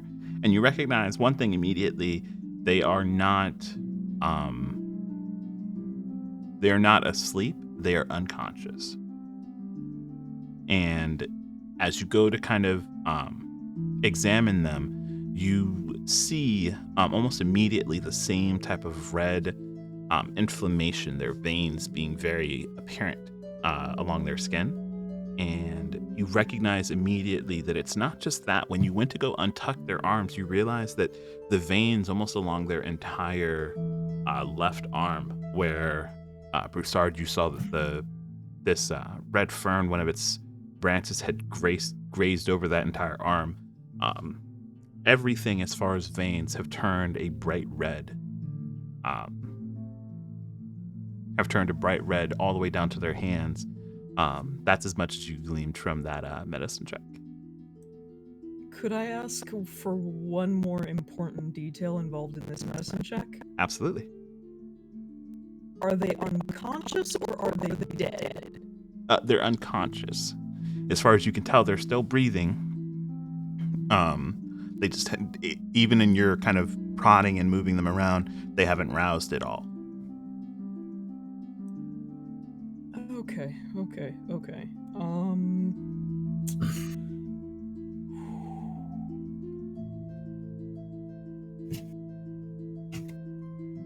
I'm giving glances towards Obsidian and Broussard and just indicating 8-9 minutes left before I start destroying this thing.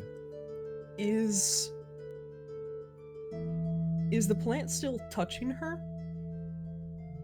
Or like have we been able to like move her from it? It's no longer touching them, but you can still it's no longer touching them, and say that. Okay, in that case, Obsidian would like to try and cast on her protection from poison.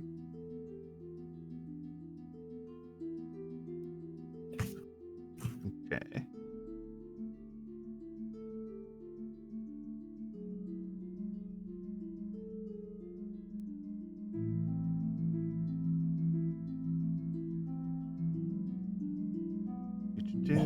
Got it. Oh my god.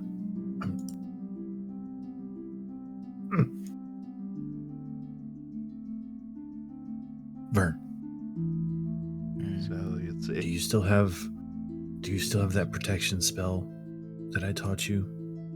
I can. Could you cast that on them? Your goal is to protect them and try to save them, yes? Yeah.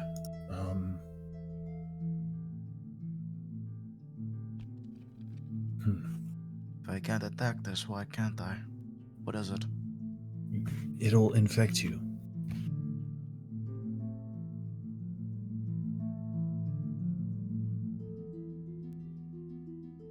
And it won't die from a blade. It's just Obsidian, when you cast protection from poison, you see you watch the inflammation slowly start to recede, though not completely go away. It's left behind along their veins, almost as if the veins themselves have completely collapsed. They turn into black lines that kind of graze their way down from where the red recedes. And you watch as the innkeep starts to stir very, very faintly, but almost in the same type of twitching and stirring. The fern starts to shift and shake.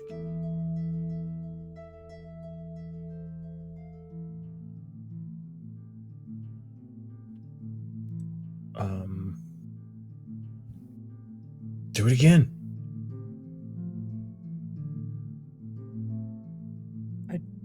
I'm not entirely sure if they stack like that, but On the fern. Do it on the fern. you want me to touch the fern? I don't want. You have to touch them to cast it. Yes. Oh god damn it! Hey Vern. You hear a voice again, and it goes, well,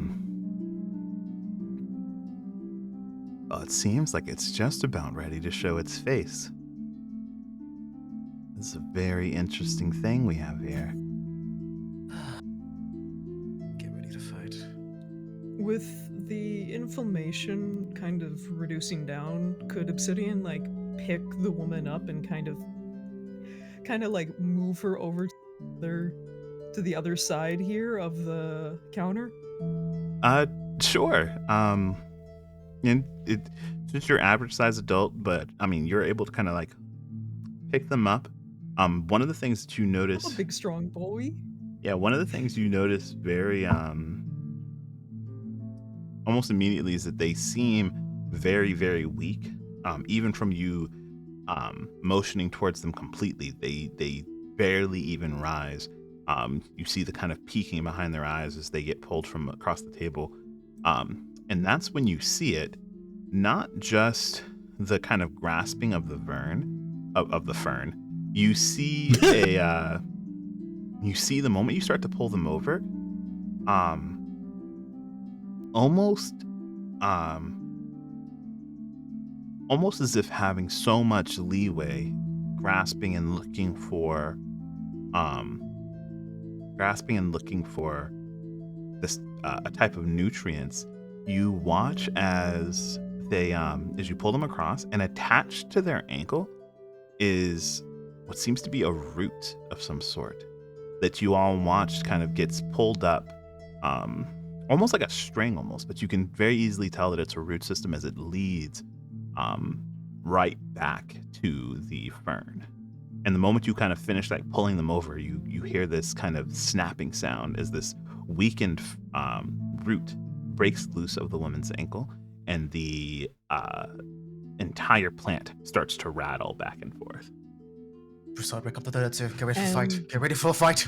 I bang on the wall as hard as I can. As that is happening, Obsidian is also casting Death Ward on the woman, just in case.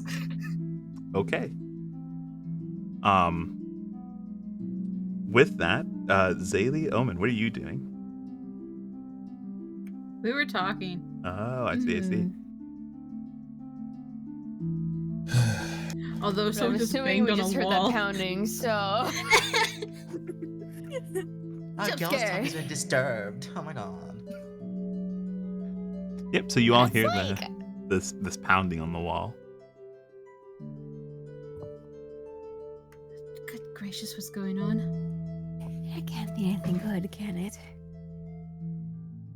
Should we... Oh, you're gone. Zayla Oh, just God. opens the door. God. What in the world? Don't touch the fern! Fiendish plant. Fiendish plant. Fiendish plant. I'm That's kidding. not very polite to call a plant fiendish. So Give it 30 seconds. as you start to make your way out, this fern, which is unnaturally moving in and of itself, you hear the kind of breaking of this kind of breaking of the pot that it's sitting in, until finally this clay pot shatters, and in its place underneath, kind of covered in dirt, and the root system kind of running through its entire body is this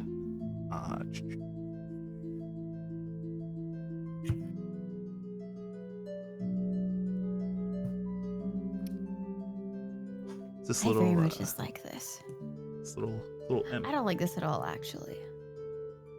Swinging attacks against it. I'm gonna stick it in a square so that people can see it. Ugh. Gross. Oh, it's just a little guy. Oh, little man. Vile. It's a pot baby. And Ew. it You pulls wanted its, drugs? There's your drugs. it pulls itself away from the pot, like the breaking of the pot, standing on the ground before it flaps its wings and lands on the desk just behind it, and it hisses at all of you.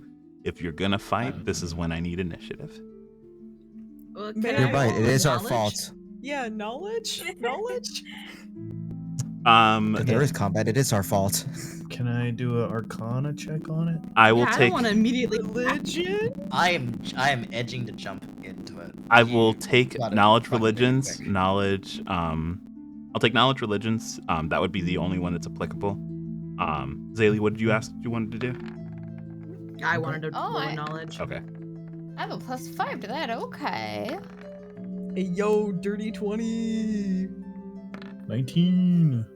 Bro, that was a I 14. forgot part of my brain today. Don't look at me.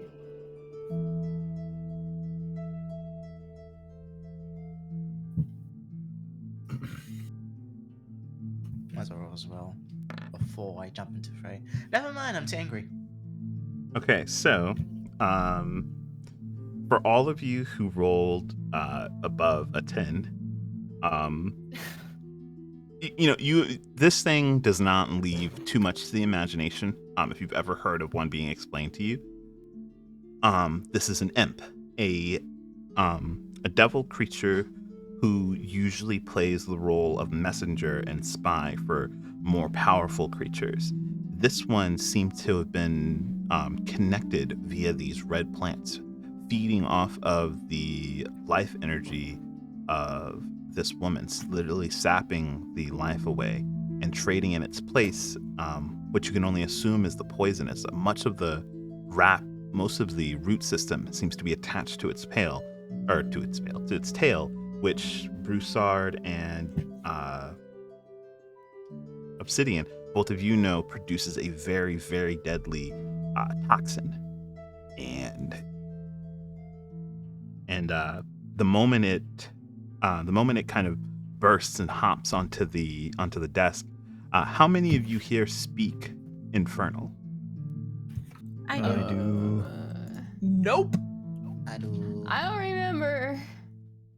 I'll tell you. Thank You you. do. Oh, excellent. Okay, so you speak. Zaylee speaks. Who else speaks? Everyone Everyone Everyone except except Obsidian. Obsidian. Everyone except for me. I speak primordial. Okay, so I Obsidian, went to the wrong school. you hear Oh, no. you hear the raspings You're the of a exchange very angry devil as the rest of you hear, how dare you dare awaken me, I flee.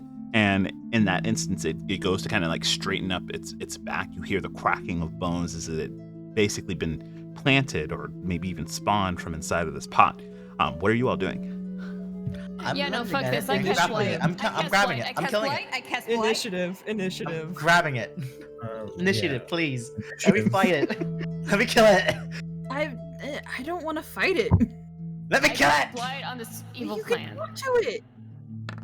I have a personal vendetta.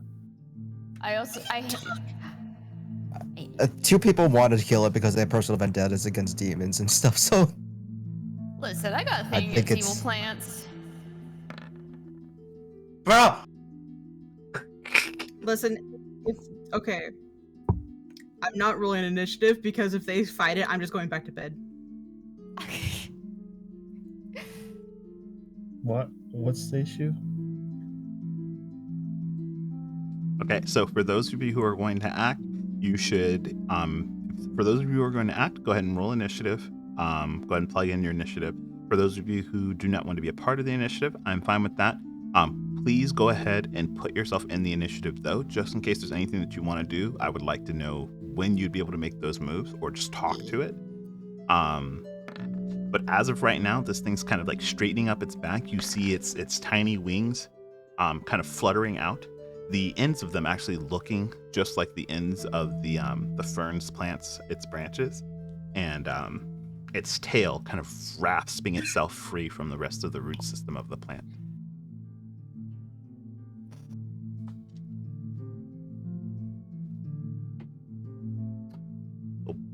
Oh boy.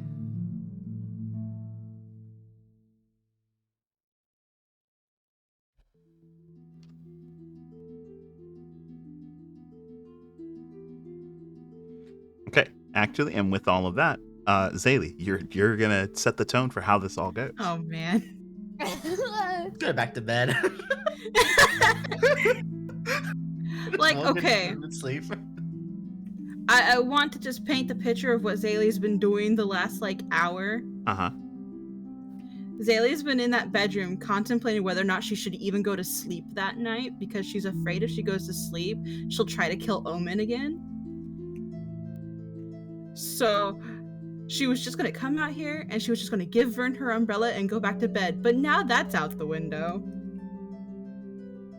Oh yeah, bro. And here's the umbrella. Go kill it. Use it to kill that thing. I'm not gonna give you something to kill one of my kind. Am I gonna kill you too? I'm a fucking fiend. Fiendish blood.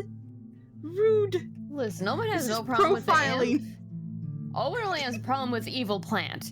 Owen has no qualms with this little man that's been sprayed little out man. onto the countertop. Birth from the pot. The pot baby. Pot baby. The sad thing is Azalea has no context. So what we're going to do here... Yeah, we're just gonna go back to bed. Goodbye. Oh. I'm not gonna involve myself in this. The slaughter of a little imp. No, thank you.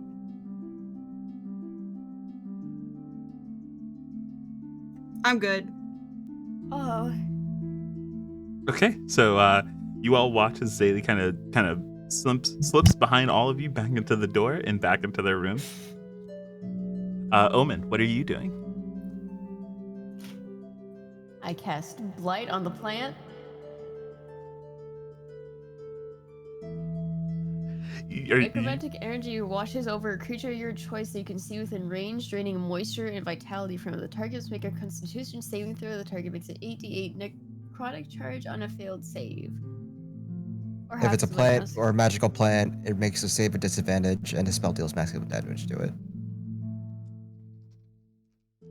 You said it's a Constitution save? Yep, with disadvantage. If it's a plant or which magical plant. I'm only aiming at the plant. What's the DC? 16. Con. Thank you. Okay. Yep. So the moment that you cast the spell, the plant starts to immediately break apart, turning a deep, dark red or blackish color as it starts to immediately break down and decay. The plant seems to be completely dead now, as this creature has already broken its tail away from it. It swings it around, and you watch as the almost like root vein-like system around it seems to shiver at the idea of that happening to it.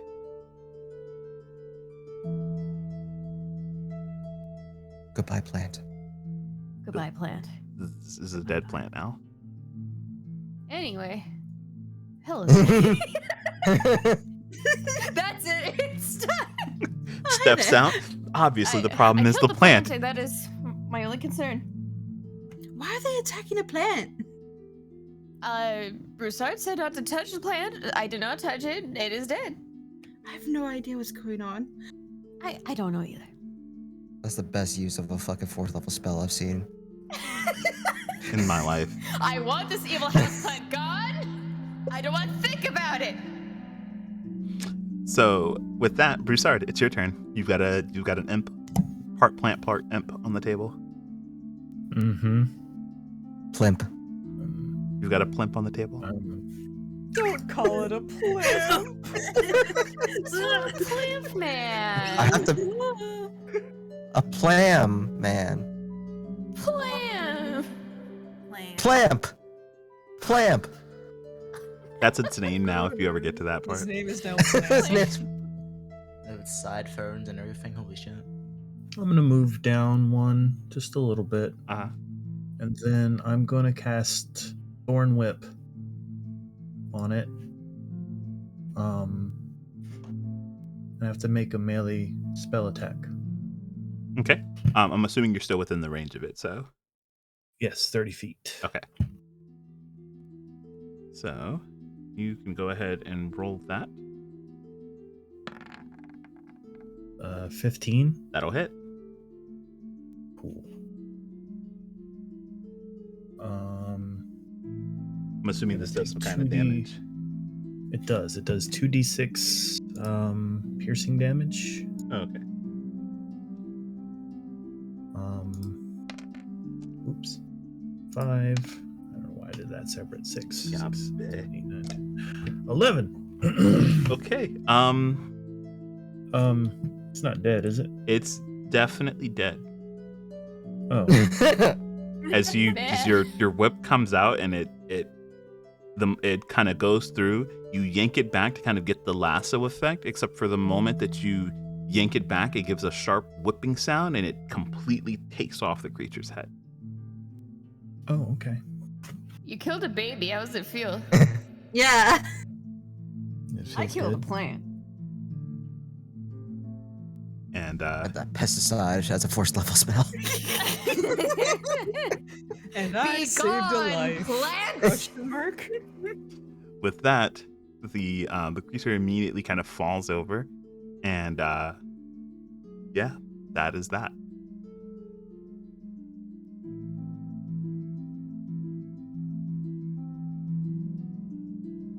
When you go to step up to it, a couple of seconds after its death, kind of like the moment you all give an exhale, the creature's body immediately bursts into a ball of embers before being completely left to ash.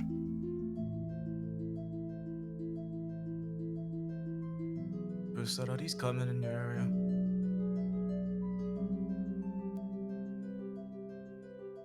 Yeah, they were. They were.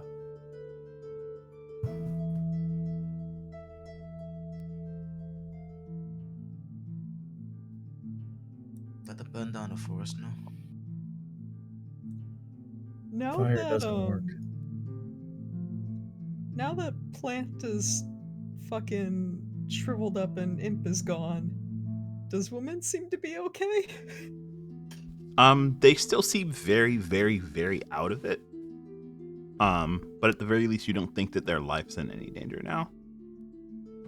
Okay. Obsidian is emotionally whipped after that sort of an experience, so he's just going to very gently pick this woman up, walk her around to the other side of the desk, place her back in her chair, and then go to bed.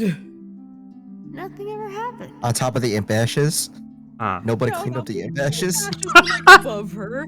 It's fine. How On a often do shelf, people look it's up? fine. How often do people look up anyways? A lot in their daily lives, actually. She's just gonna be like, oh man, my plant died. I'm a terrible plant owner. So she said that she barely had to take care of it in the first place. She'll never know. Man, Just- my succulent died.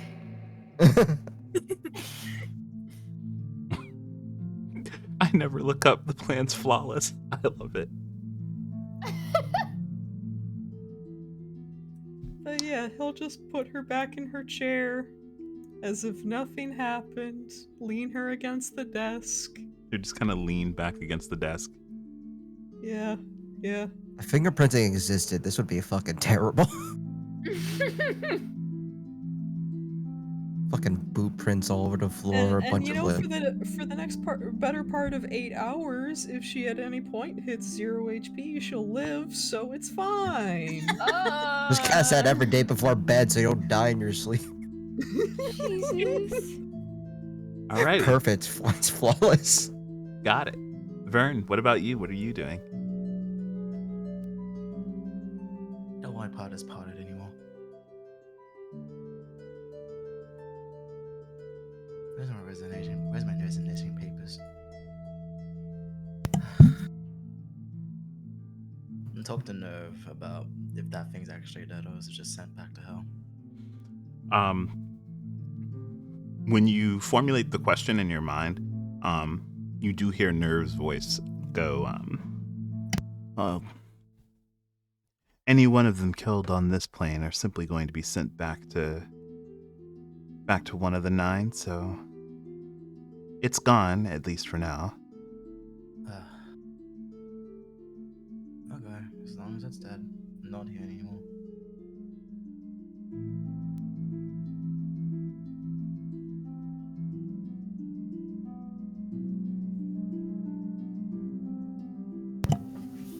Thanks, Obsidian. You can go back to bed.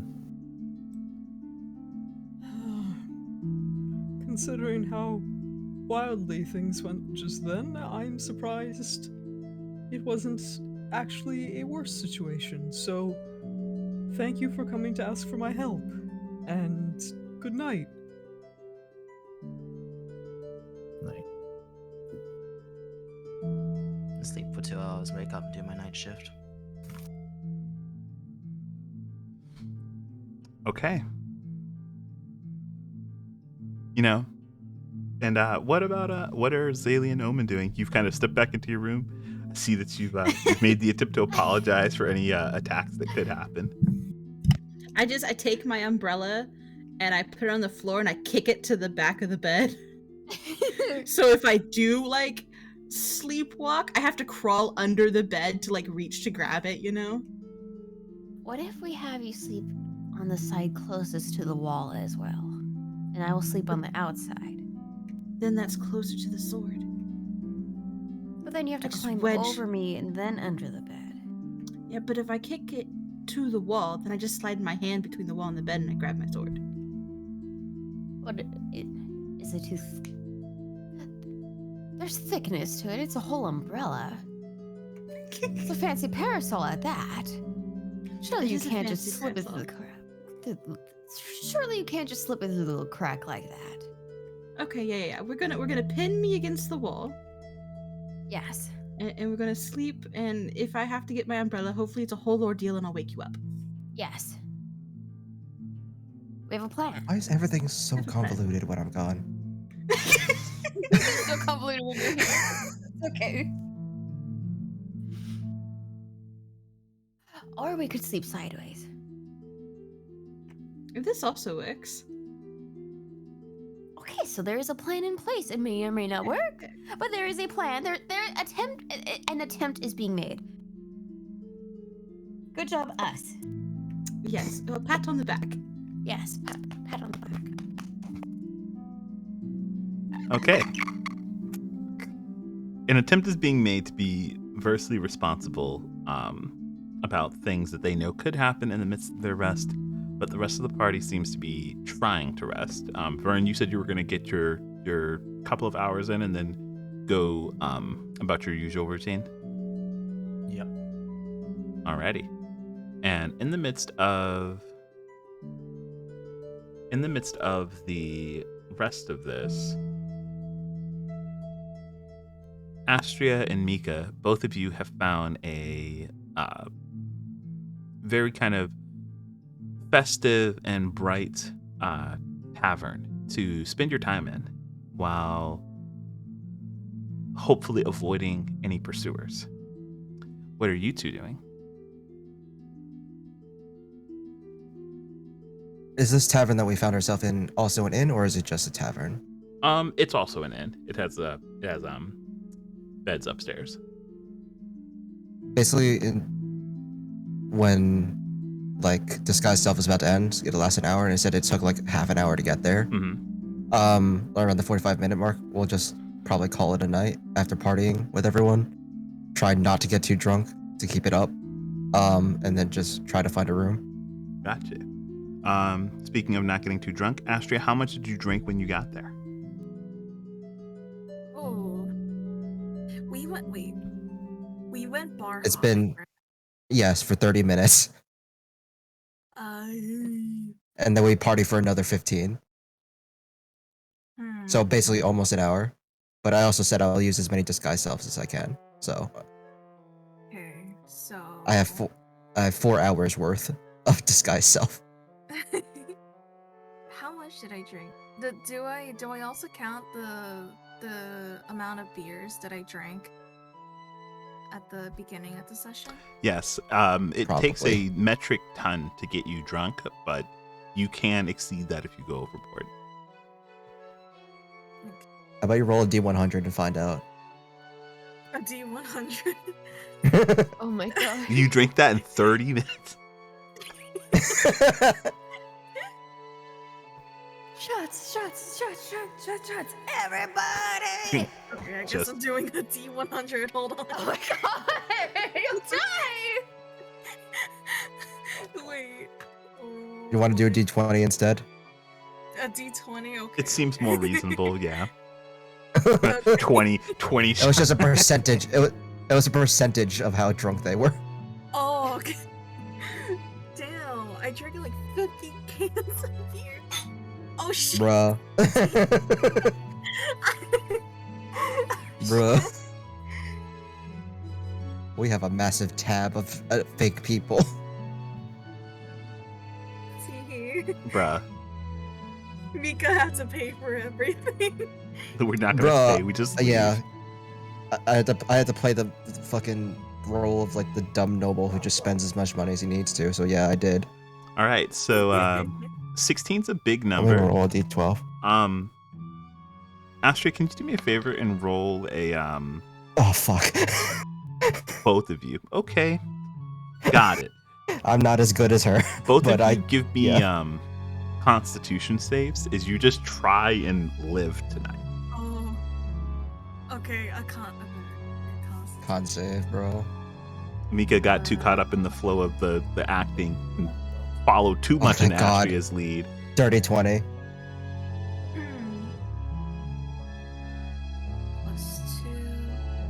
Oh, Oh my God. Oh my god. Oh my god. Oh no. So Miss, you do not have the HP for this. Oh my god. We might live to see our glory. I may not live to see our glory, but I would gladly join the fight. okay, so Oh my god. I'm doing pretty at good. the very least, Mika, you keep it together long enough to go grab a key, make sure it's an inconspicuous room. It's on the second floor, so you make sure it's one of the ones that gives you a decent line of sight to the road with your window, and have the forethought to plan out a escape route, as you would usually do in a new place like this. Astria is unconscious before you get upstairs, so you kind of like carry them / drag them Oh my upstairs. I am passed out on Mika's back. You're not quite sure, Basically. especially because you've seen them drink and you've seen them like hold it, and you're not sure if maybe it's just the stress of the situation or the fact that they got dolled up and thought that the best thing they could do was continue drinking like it was the end of the world, because for them it might just be. But it was almost uncannily how quickly they let it get to them. I say quickly as if 16 shots / beers is quick, but in the amount of time that it has been, yes, they're quite unconscious as you carry them upstairs. How much does this put me back in terms of money? In terms of money, so that's easy. 30 minutes of bar hopping. We went to different places. 16 drinks, plus 7 for me. So that's going to be a total of not as much as you might Plus the think. room. So that is 2. And they are 4 of those. Divided by 10. Okay, yep, you're set back about... It's not a lot for you. It's 5 gold pieces. Oh my god.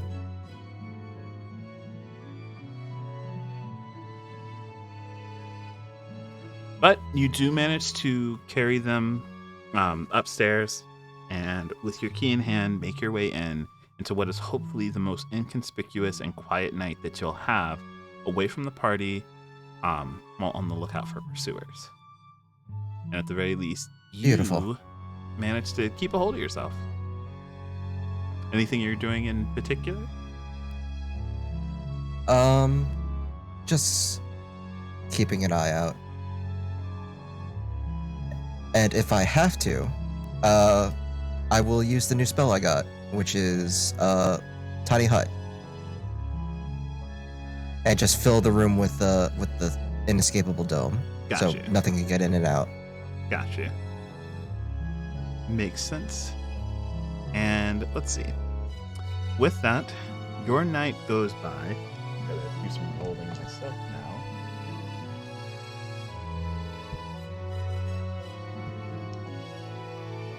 Okay. Your night goes by fairly quietly, at the very least. It seems that the changing your appearance and making your way a distance away from the bar, setting yourself apart, seems to have done the trick. Astria. Hi. Hi. Life is hell. And Oh. try as you might to use alcohol in this way of escapism, you can't help but be brought right back in the midst of your dreaming to this particular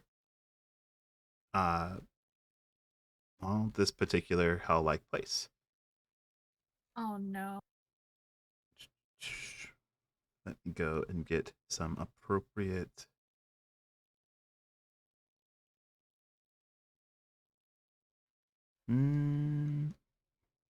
sure, this one will do.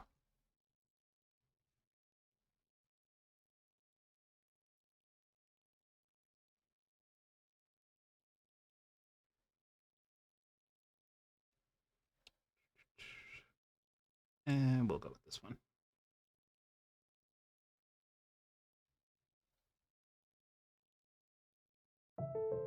There we go. Oh.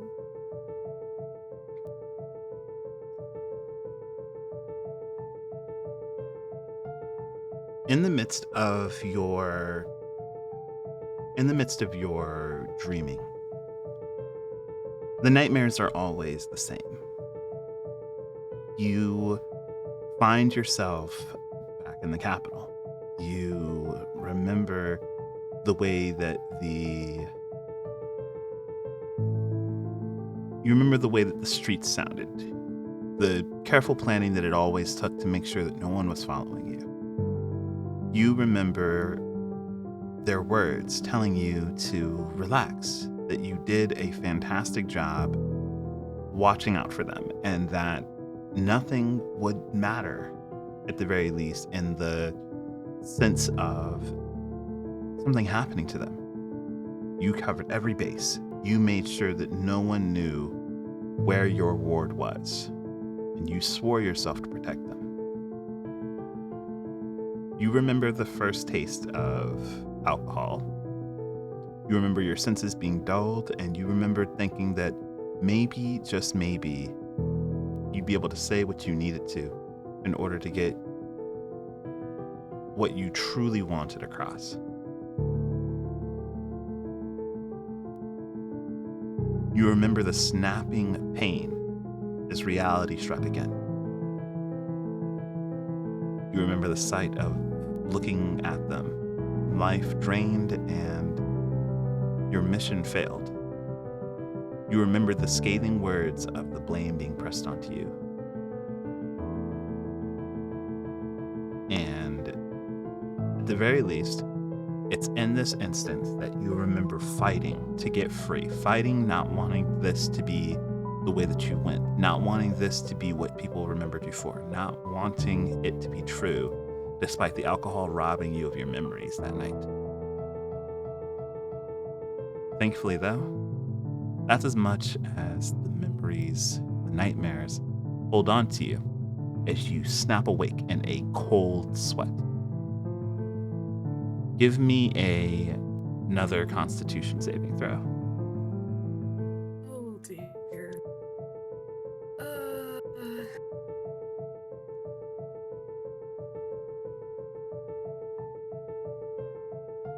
Oh shit. Oh. Oh.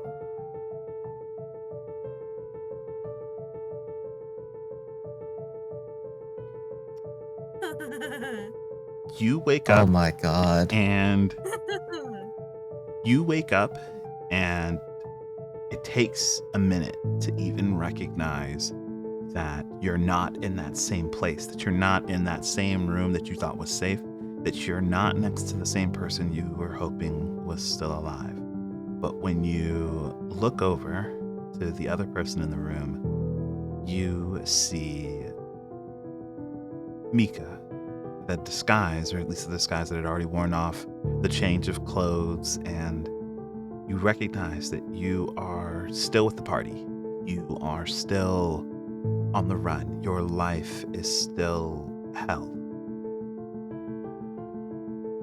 But for once, it's hard for you to choke down the the emotions for a second. And it reads all over your face before the kind of slouching forward, your stomach now in cramps from the drinking. Your hair quickly hides it for you.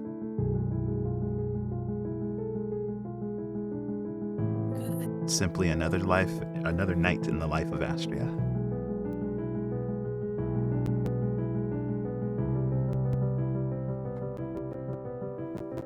Wow, she's not doing so.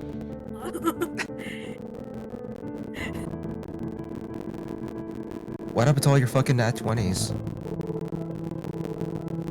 Used them all up. I used them all up. He used them all up in fighting people. Is there a bathroom nearby in the room? Probably not in the room, but I'll say that you've been at this particular inn long enough that you do know that there is a washroom for guests at the end of the hall, so you can utilize that. Alright. Astria kind of gets up. She's stumbling because she's in pain, and she goes to the washroom. I don't know where the washroom is. I don't know where. So you I'll just say that you make your way there. Okay. Mika, you see them kind of make their way out of bed. A very different kind of just air about them, and they go to leave the room.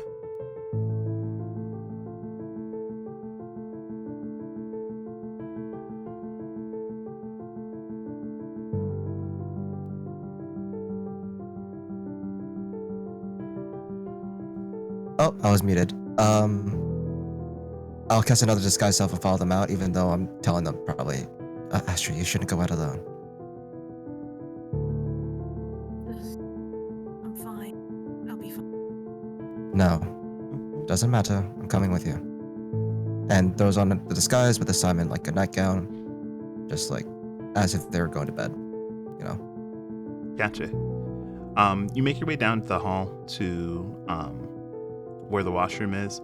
It's a fairly small room. It's obviously got a toilet. It's got a small wash basin, just to kind of like clean yourself. You have a drain that drops everything from the second floor through the piping system for the city. And yeah, you see it's lit by one lantern up above, so it's got decent lighting, and a mirror.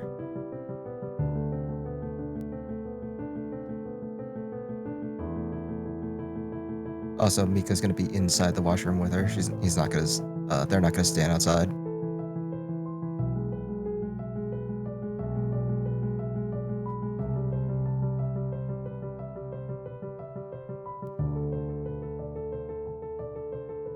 I'm here to help. If you'll allow me, at least. Astria just kind of waddles. Not waddles. Steps to the door. She does turn around though, and said, "Well, if you'd mind holding my hair while I puke in the toilet." Of course, yes. I figured as much. And yeah, I'll just help her with whatever I have to.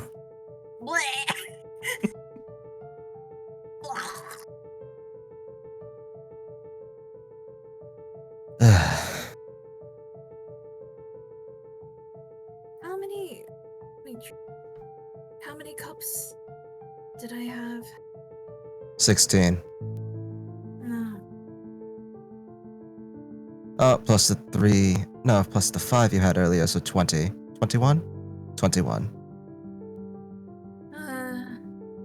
Well, you know what? Maybe that's why I was dreaming such a horrible nightmare. But it's whatever.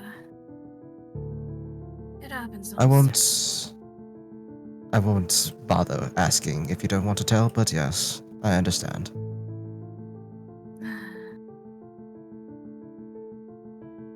And, just being chased by the very same people doesn't really help at all.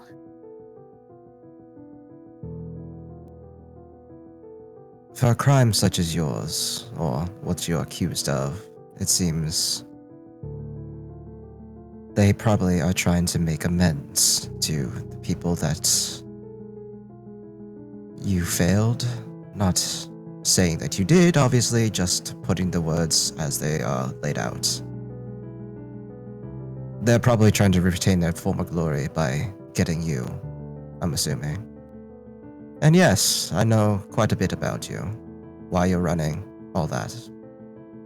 I figured that now that we're alone, it'll be best to tell you. So you do know everything, huh? Yes,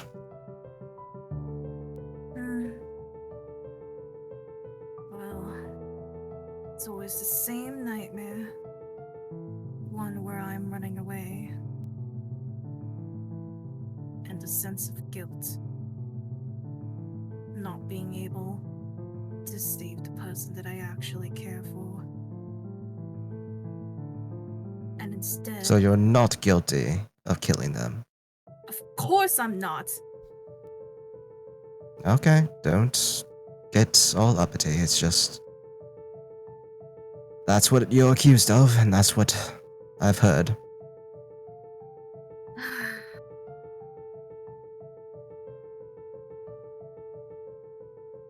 To this day, I still don't know who actually committed the crime. Maybe stop drinking, you might remember something.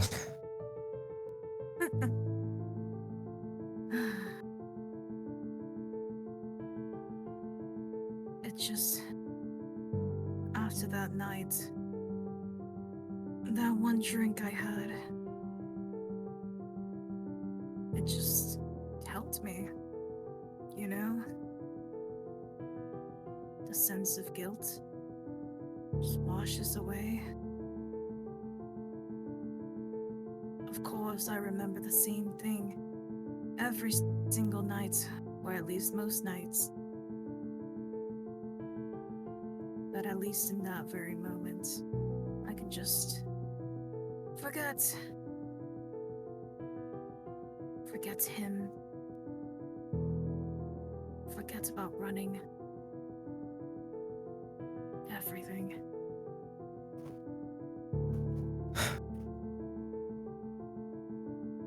Running away is not going to solve your problem.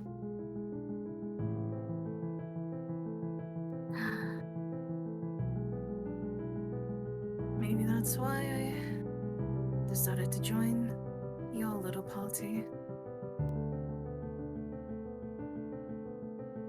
Maybe I... You've held yourself... Keep going, sorry. It's not. Maybe I figured... maybe by staying with company, it would give me some kind of courage to find out the truth. Or whatever.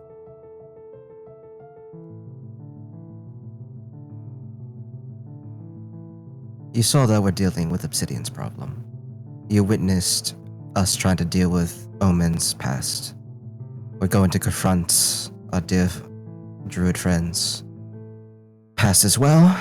Zayle's a little bit uptight. Vern, we're getting to. Despite the situation that we all find ourselves in, suddenly thrust into this weird, heroic position where we have to save the world from devastation. We are trying to fix not only that, but ourselves. Now, I understand that you've had these crutch for some time, but if you really wish to see your trauma dealt with, you probably have to start not ordering so many drinks every single time we get to a new town. You need to actively deal with it. You have to, and I will help you with every little bit that I can. I will be completely transparent. I'm not supposed to. I'm just supposed to keep an eye on you. That's it. Not turning you in, not nothing. And that's what I'll continue to do. I am your, shall you say, parole. I watch you, see if you're guilty or not, and we'll see. We'll move on our ways. However, it's just you have to work on it. You can't just keep running away from it.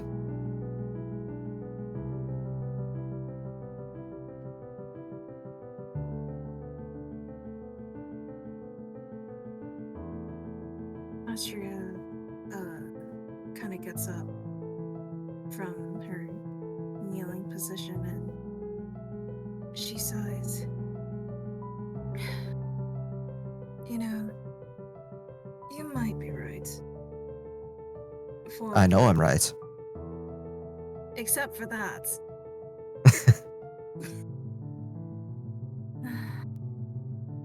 Well, thank you. At least I can talk to someone about it and not,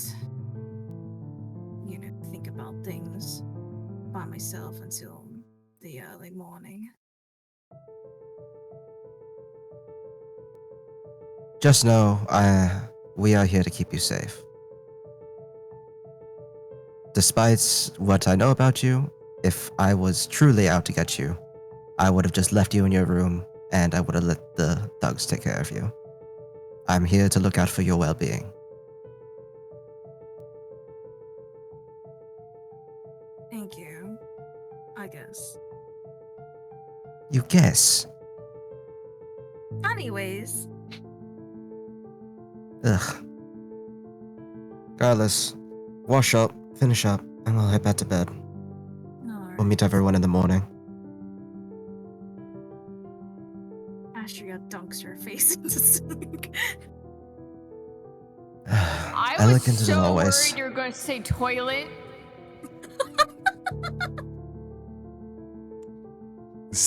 Astria, no. Astria, no. Your braids, no. Astria opening up and talking about her trauma with someone else? Oh my god, that's crazy. Who's the therapist now? Is it Nico or is it Obsidian? Who's having that more people? Open up. It's a real toss-up. It's pretty even, I would say. Oatman is open up to both, but Oatman is open up to Mika more often. The shady people go to Mika. I mean, you're not wrong. You really do. You're not wrong. And the emotionally damaged people come to Obsidian. Yeah. You're not wrong. Well, with that, you all rest as best you can, keeping an eye out for pursuers. This town seemingly not as quiet, or at the very least, the quiet atmosphere hiding in undertone that has affected you all on night one. The next morning, I'm assuming that you all kind of get yourselves ready and try and meet back up. Zaylee would gather everyone in the morning and tell them that they all need to go on a walk. I love a good walk. I'm also not dead. Our plan worked. You aren't. It's good news. It's very good news.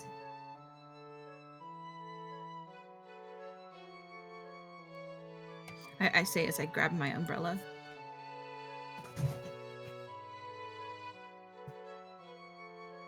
Oh.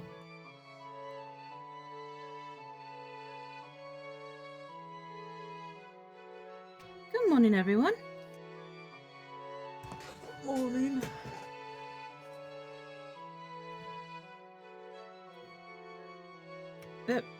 Abby.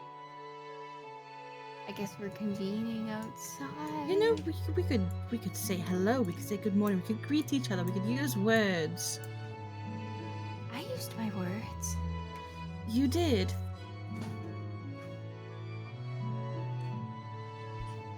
Were they not good? Oh no, you were fine. Sorry, muted.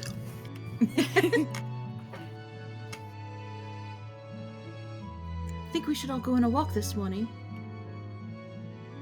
Yes. I Sure. think that would be nice. Are we not shopping? Let's walk first. How's the person at the front look? So as you all kind of convene, at the very least, they seem to have taken the time to take care of themselves. You see that the ashes of whatever it was that you faced last night, the imp, has seemed to have been swept away. You see the convenient broom and dustpan kind of sitting over towards the corner. That's so sad. The dirt in the broken pot has also been removed. I just can't take it off of the map. And they seem to be looking over the book that they have. The only thing that you've really noticed though is the arm that had been affected last night is in a little splint.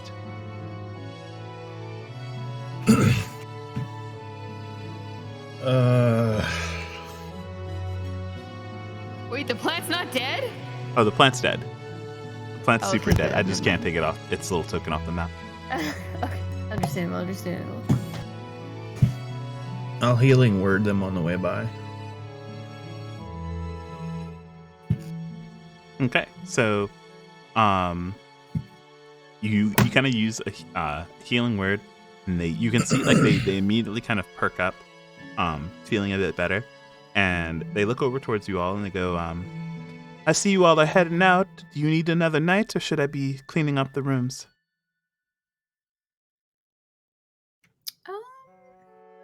Not sure yet. Okay, I will work on getting them back to order, and if they're still available by the time you need them again, just let me know. Thank you very much. Thank you very Thank much. you. Of course. And you watch as they pull out a separate, smaller book and just kind of mark the keys back as they collect them from you all. By the way, don't buy any more of those plants. Yeah, I did notice that it kind of withered away, and so did the pot. I assume the roots were just too big for it. I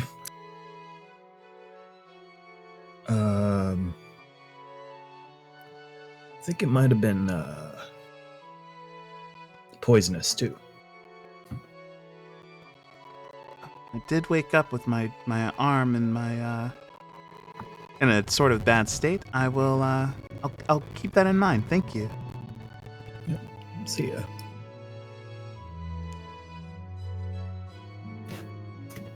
Leave. Would we also like to swap back to the map, Anthem? Well, I don't really have another map for you all to transition to. Fair. Zayla would just start casually walking towards the lighthouse without saying anything about it. Okay. Oh, it would follow Zaylee. You all start to make your way out into town, and what about Mika and Astria? Do you all have an early morning start, I assume? I probably do. I don't think Astria does. Is Mika out of the room already? Are you out? I'm awake. Okay, you're awake. Astria's still lying on the bed, but she senses that Mika is already up and alive. And Astria just kind of goes like, good morning, Mika. Good morning. We have to go. Now? Yes, now. If we don't show up, they're gonna think we're dead.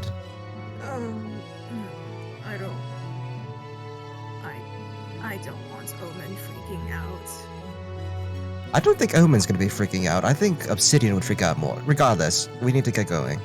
And I'll cast Disguise Self, I was and going right. Obsidian doesn't know you're gone, which is even worse, so we should probably go now. Fine.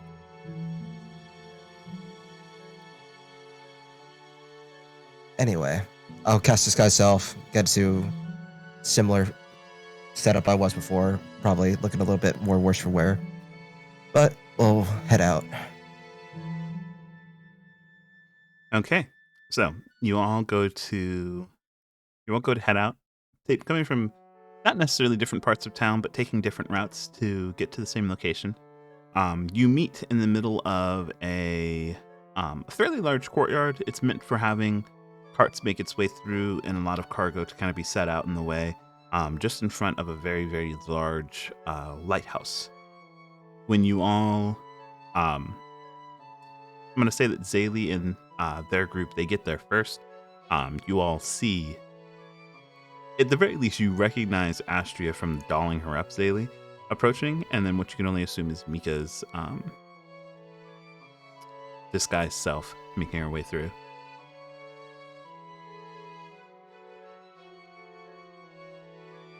Well, you certainly look worse for wear. Oh, I'm fine. It's you know. Oh, you mean yes? Yeah, she had a little bit too much. I had like 16 cups. 21. What? Oh, I forgot. That is quite the discrepancy. What? Oh yes, hello Obsidian. I look different. Class? Yes, I'm noticing. What happened? So the rough crowd that I think some of you noticed, they were outside our inn saying that we got them. And so I took that as, oh, well, first of all, I had to go talk to the bard, and the bard told me that, hey, someone that matches the description of our dear friend here is here in town. So we need, there's a bounty waiting for them. So taking her out of the equation, moving to a secondary location, you were asleep, so I didn't tell you, but now I'm telling you. But everything's fine now, as you can tell. Yes, as you can see, I am perfectly safe. Right. Okay. Okay.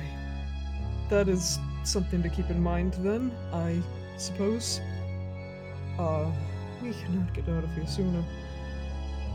We really can't. We have what, 2 more days? Not sure. Can you ask your friend to hurry up? No, not unless I buy another scroll, but that won't help any.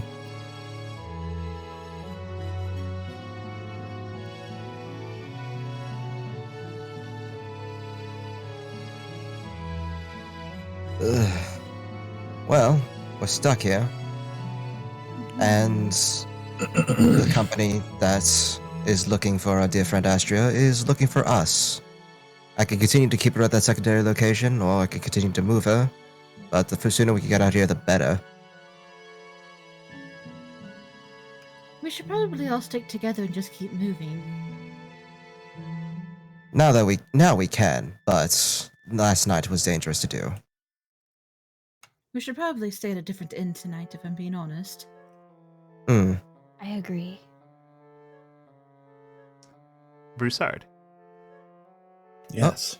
you get the kind of mental note of a message coming in. Oh. Okay. And it is from Finch, letting you know that basically they say, just got into town, heading towards a tavern. I know that Carrie's back rooms. I will meet you in your group there. Safe travels. Carrie's back rooms. All right, guys, it's time. We gotta go meet at Carrie's back rooms. All right, we'll get Gray then. Excellent. Well, was very convenient. It was, wasn't it? But I think that's his special ability is lucky timing. Ah, We'll head Oh. there. That's a relief, if nothing else. yeah.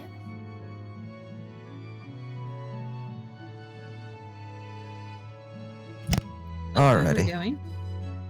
We're gonna go get Gray and bring him to wherever Carrie's back rooms are. The back room. Because he's our way out. Woo! Okay, so, and I lost a burn. Yeah, Yeah, Vern he had left to a go. comment. Vern had to excuse himself. CAC.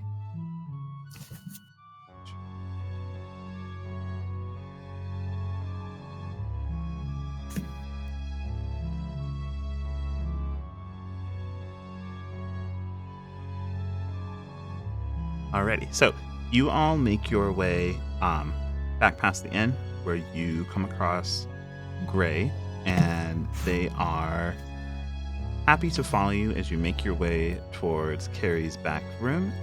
And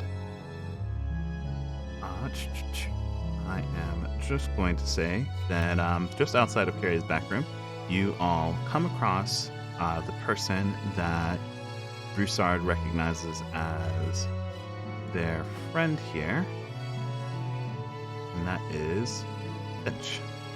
Yeah. Wow. Did I write a description down for this guy? You had them written down as a younger-looking dwarf. You kind of matched the mental image. It's kind of crazy. I tried my best.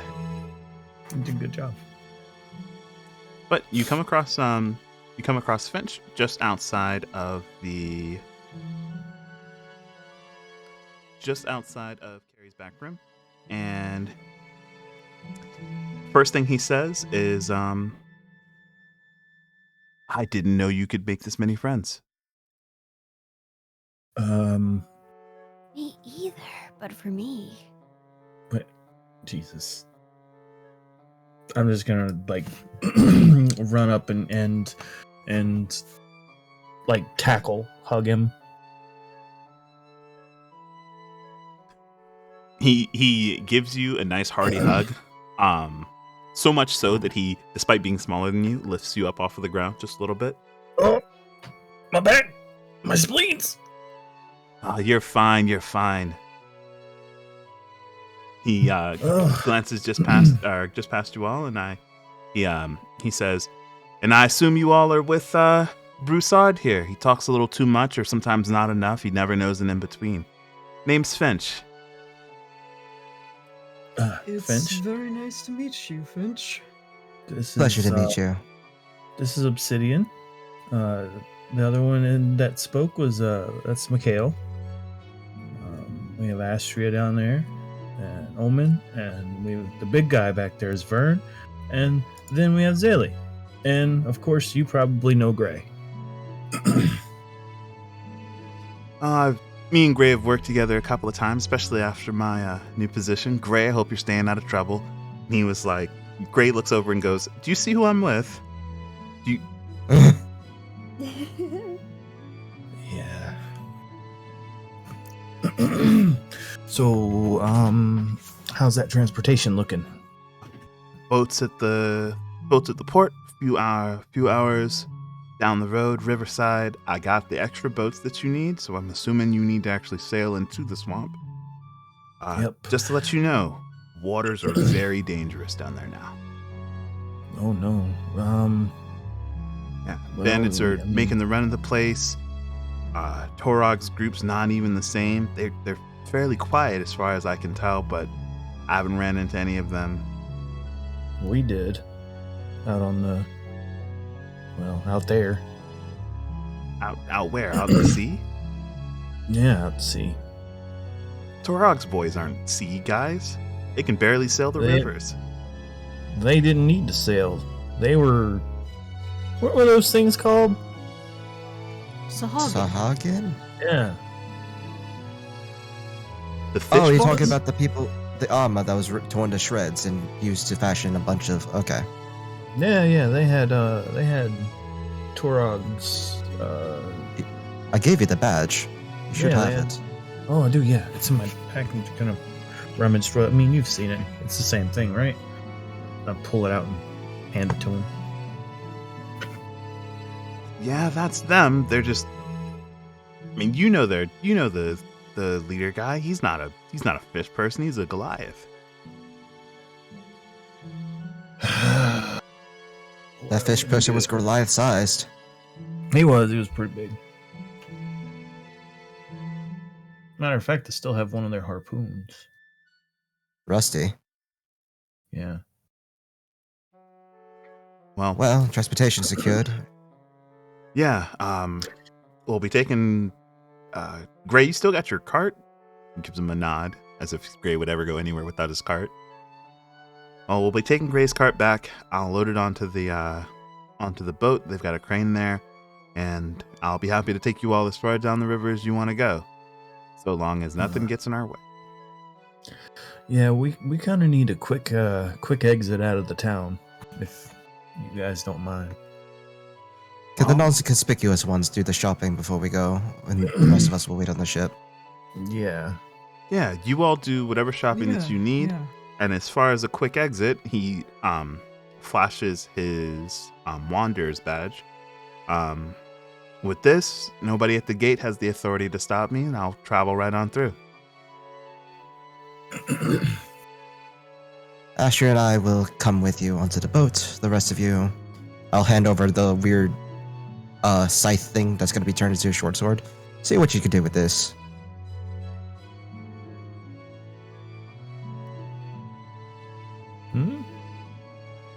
Okay, so we've got a blacksmith and some shopping to do. Yep.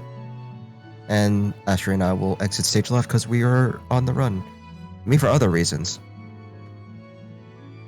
Oh, I still have to keep up my white girl. Just until we get on the boat, then you can stop. We got a bit of land travel before the boat. My scar bestie.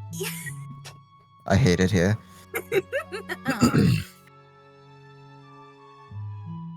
So, shopping in mind, Finch is going to go ahead and lead Mika and Astria back to the boat.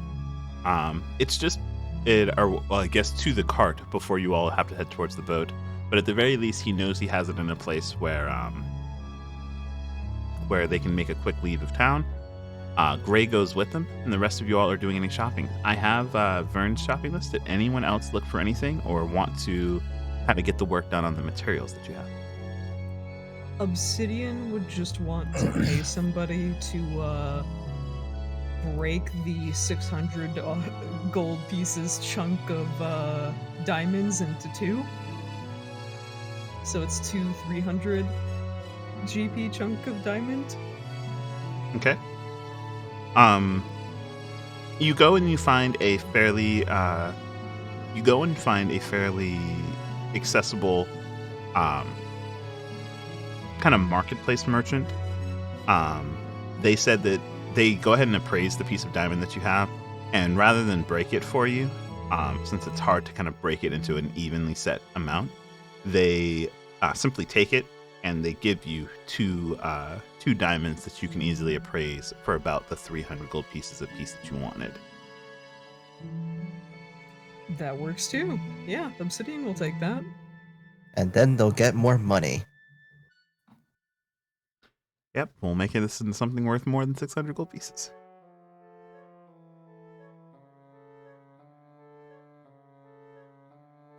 What about anyone else? I don't actually have note of any of the stuff that Vern and Mika gathered. Oh, I know everything. So we have enough of the barbed silk thing to make 2 nets to capture people with, or just, get things.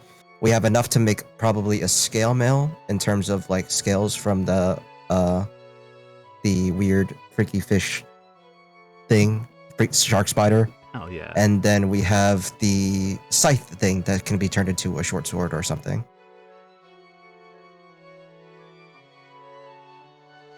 Alrighty. So yeah, I guess we would be going to a smithy of some sort and asking how long it would take to do those things. So they let you know they need about 2 hours worth of work, but they can make a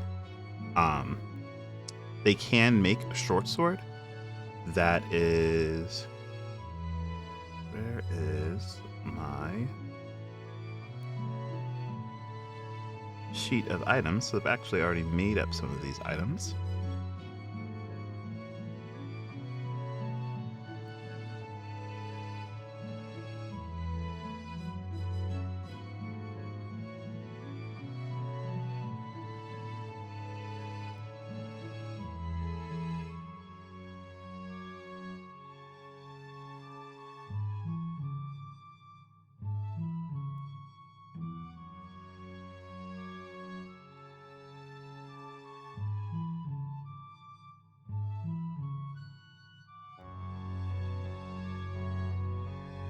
Got you. Okay, so they take the time and they make up a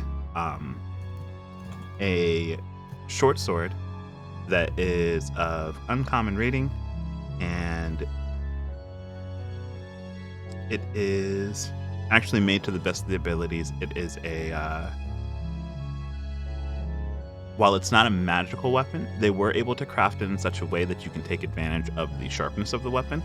It now crits on a 19 or 20 rather than just a 20.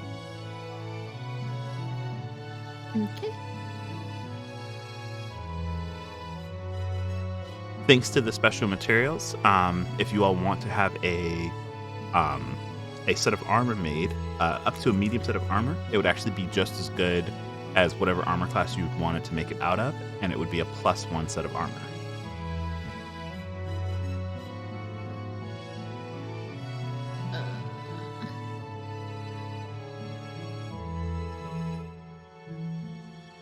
Vern doesn't wear armor, right? Nope.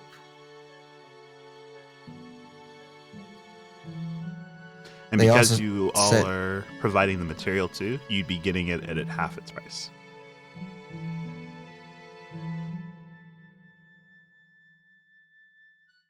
Does anyone use Vern? medium? I do. I don't know what I use.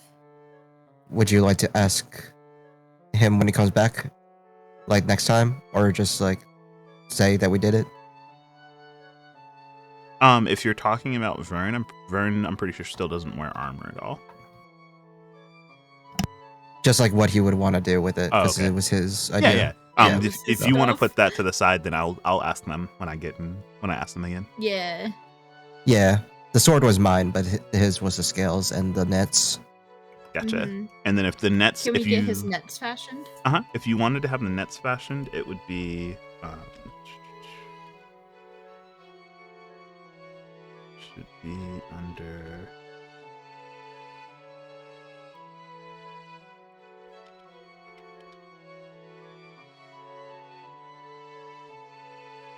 Got you. So, yep, they're able to fashion a set of nets for them. They're actually a set of barbed nets. So, I'll write it down in your items I'll write it down in your items on the notes. But essentially, it's a set of barbed nets. They have there we go. They're a set of barbed nets. They have an AC of 15, so they're very sturdy, very strong. It takes 10 points of damage to destroy them. They require a DC 15 strength check in order to get out of them. And for every round, from the moment that you're hit with them, and every round after, you take 5 points of slashing damage because they are barbed. Ooh. Okay. And how much do the short sword and the nets cost at the very least? Okay, so your short sword is going to cost you.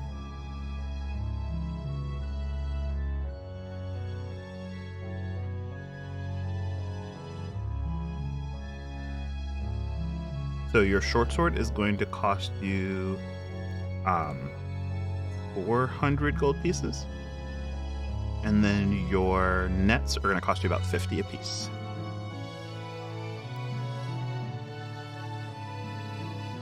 I'll take it out of my money.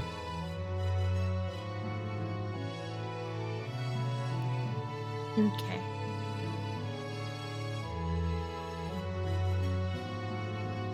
And then the nets will be out of whenever Vern gets back. Yep. I can go ahead and ask, when I get the chance, I'll ask Vern, because the only other option that you really have for the nets, if you don't want to make nets out of them, is using the thread to make rope. It would be a lot cheaper, and you just have much better rope out of it. Okay. Yep. I've written this He's the stuff one that out in wanted my that. notes for the future, so. Gotcha. Okay. Okay. Okay. All I right. have no personal shopping I want to do. All right. Anyone else with any shopping? No. Nope. Alrighty. So with your shopping done, you all meet back up with Finch, Gray, and the rest of the party with the cart, and just like he promised, a quick stop by the gate and a flash of his wanderer's badge gets you all out of Emberport and on the road, a few hours travel to the river docks that are still technically a part of Emberport, with the roads themselves being patrolled. It's from there that, let me grab all of your tokens. It's from there that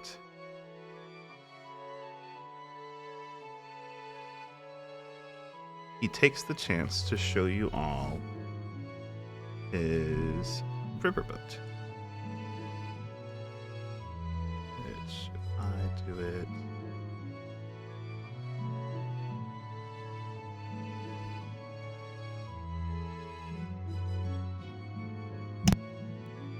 Let me just make sure that this works the way I want it to.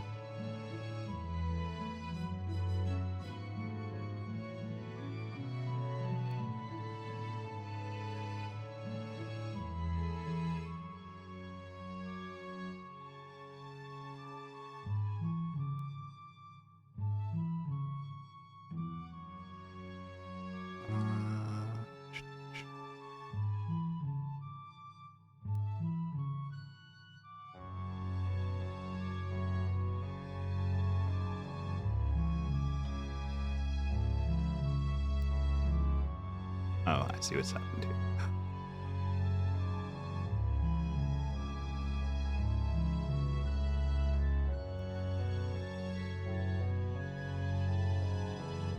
Okay. So with that, you all...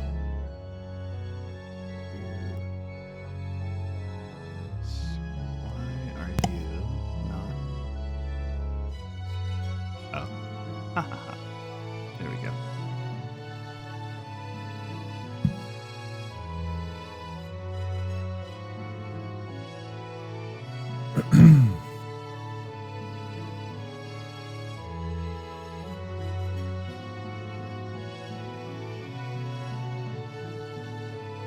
So with that, you all are brought onto Finch's riverboat. Definitely a much smaller vessel compared to the ship that you were brought into to get to Emberport. But at the very least, he guarantees that it is fast and that it will get you down the river to where you need to be, hopefully with the maneuverability to get past any particular effects coming in.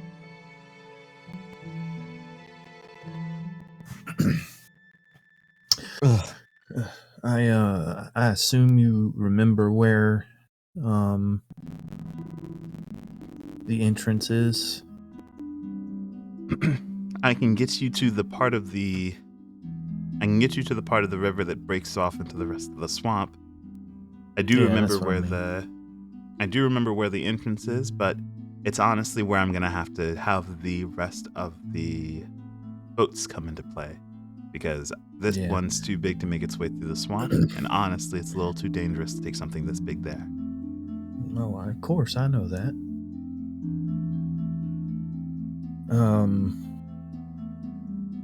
Did you want to come this time? I'm gonna have to say a no on that one too. I'll take you that far down, but I've got cargo that needs to head out to some of the settlements down near the coast, and no one else is as good as avoiding trouble as me. At least, half of the Fortune boys should be able to make it. Unfortunately, I'm not as good as missing out on that trouble anymore. Well, that's good, because you've always been better at handling trouble. All right, well, what do you say we get this thing moving? Of course. I'll have I'll get them to release the anchor for me at the docks. You all feel free to go downstairs and make yourself at home. You know me, I'm gonna help out on the old ship as much as I can. Oh my god. Anthem. What's up? Help. Are you broken? I am. I'm gonna have to relog because whenever I try to move, the map also moves. I see.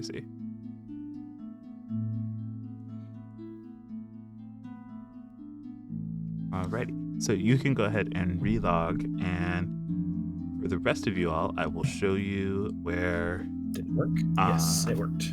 I will show you where stairs are, let you know how to get up and down, and then I will show you where rooms and stuff are on the boat. I'm assuming you're going to take the time to explore it.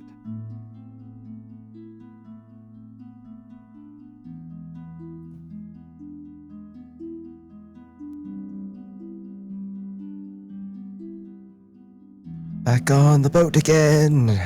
Who doesn't love boats? It's like it's almost like I Don't have worry, all it's of gonna these. be It's almost like I've got a whole book of just things that I want to use while you're on boats. It's gonna be a lot more bumpy.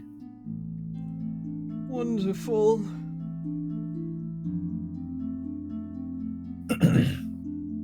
Oh, Zele, before you go, Miko will just grab Zele by the hand and just look her in the eyes and just go, I'm worried about you. After last night, shouldn't you be worried about other people? I should. And then Miko will let go and the bracelet will be on Zele. Give me a sleight of hand. Okay. 20. Oh my god. It's the smoothest kind of transition of an item that you've like. They say those words to you, and you're kind of taken aback just from the motions that they've taken, only to look down at your wrist and not even realize that they put it on until you notice the kind of glint of silver.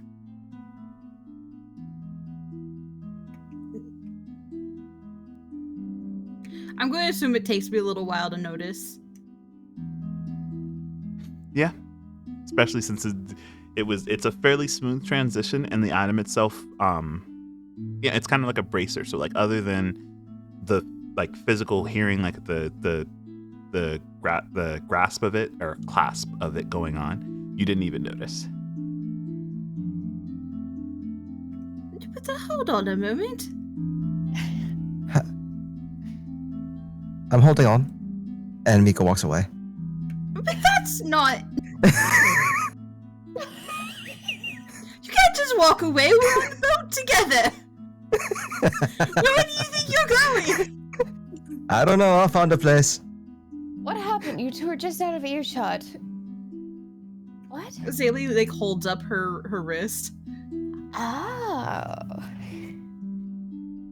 Can't just give a lady jewelry and walk away.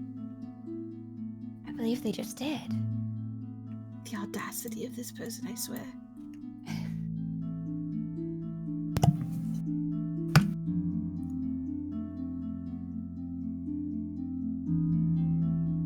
And then we went down into this really, really dark hole in the ground. And there's these monster things down there, and they were eating people.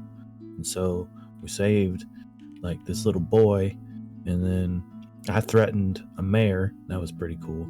I'm just going on about our adventures. He's just like, why would you threaten the Aw, mayor? so cute. Oh, I guess I would have threatened the mayor too. Childhood friends.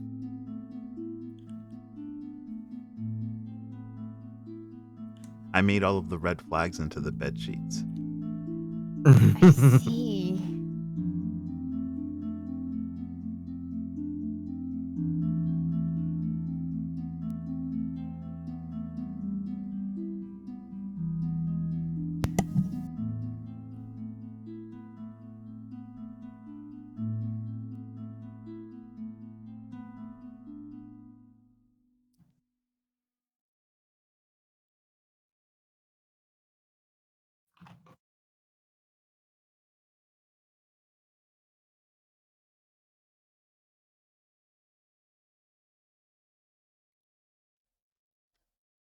The end. The end. The end. The end. The end. And then the boat sunk and we all died. No. Stop stepping through walls. You want me to take your power away? I got it. No. If I take No, it away no, now, I'm trying to you're- find. No. I'm not going through windows. I'm just trying to find a place to hide. Why are you hiding, huh?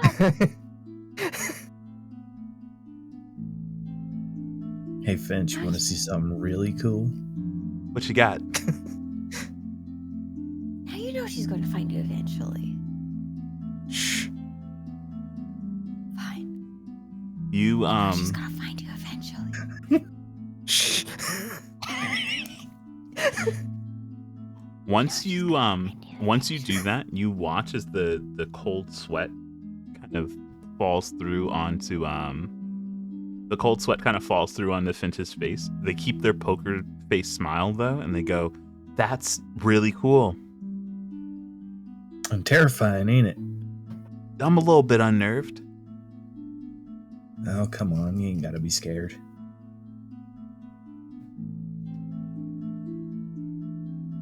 Yeah, you're right. I don't got to be scared because it's just you.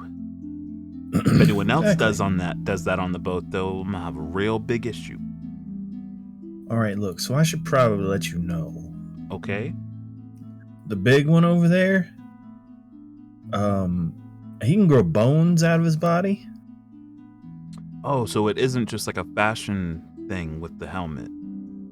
No. Oh. Like a tail comes out Oh. sometimes. And like shark teeth. It's kind of cool.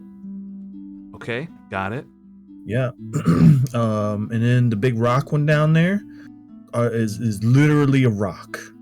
Like, I saw them punch a guy and they exploded. Okay, got it. Don't provoke the Yeah. rock. Uh-huh. And then there's the blue one, and whenever they talk, like mountains explode. Excuse me? Yeah. Huh? So like should they just not be talking at all, or So like they're always like, you shouldn't let me talk, so we don't let them. when you say mountains explode, is it like they say stuff and then it comes true, or like is the whole mountain range, like isn't the rock guy gonna be really upset if mountains explode when they talk? You know, it's a little bit of both, honestly. Like, bad things happen, but then also mountains might explode. Okay, So- tell them not to talk about my boat ever. Okay. And then there's the other, the pretty tiefling one. Yeah, she's a real looker. Yeah, they stab people. Oh, see. Okay, you know, But in like Getting a them funny your friends way. mixed up. like a You're ha getting your ha, friends mixed up. a ha ha stab. Yeah. Or No, it was like, haha, you kind of deserved that. oh, okay. I don't think Yeah. I've done anything worth being stabbed over, so I think I'm in the clear there. No, not you, but like, you know, people that deserve to be stabbed. Oh, okay, got it. Yeah. And then the other one with the ponytail, Yeah. they're normal. Are you sure? Because like you Yeah, got a it's stabber, a mountain exploder, a rock. a bone, and then someone who's normal. Yeah, they're just normal. Okay, I'm gonna take that one to heart. Got it. Did I miss anybody? Astria. You got the small one. She was looking a little disheveled when she walked on board. Oh, that one, yeah. So I've never seen somebody drink so much in my life and still be able to stand up. Okay, so listen, this is a nice boat, right? I got chairs and tables and stuff downstairs. So people can even like eat, and I got beds. I got a brig. You where I got can mock booze down people there? up. Yes, and I like all of it. No, you so, what do you Not mean I anymore. don't? I had booze down there. You don't anymore. It's gone. Are they like a Doberman, or like a bloodhound? It's for the booze hound. Yeah, it's if They it's can there, smell it's it? gone. It's theirs now, and there's nothing you can say about it because they will literally punch you in the dick. That does. You watch, he kind of like winces. That's not fair. And I'm not gonna do anything about it because I mean that'd be funny as hell. All right, I'm gonna charge you for all of the booze that goes missing. Yeah, you can go ahead and put that on my tab. I don't do taps here. I accept cash. Yeah, well, how much money do I owe you now? Probably more than you have on you right now. Okay, well, put it on my tab. Right. He looks over towards Gray. How'd you get circled up in all of this?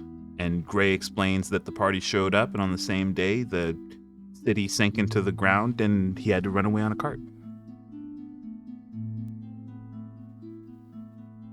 Oh yeah, about that. I leave home one time and the whole city just gets eaten by the ground. It's crazy. Sounds crazy. Either way, they've gotten my anchors pulled up. I'm ready to set off down the river.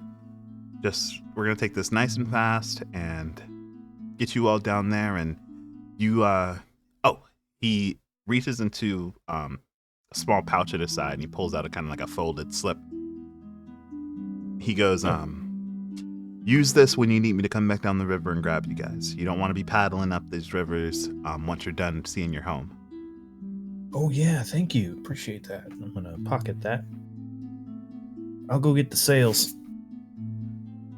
All right. And as Broussard and Vern help with the sails, the anchor's lifted. You all feel the lurch as the boat kind of shifts off away from the docks, and the current starts taking you down the river of Mirais. And you all will have to see what is going on down the river in our next session. For now, thank you all for showing up. Woo! We're on a tugboat. Yeah.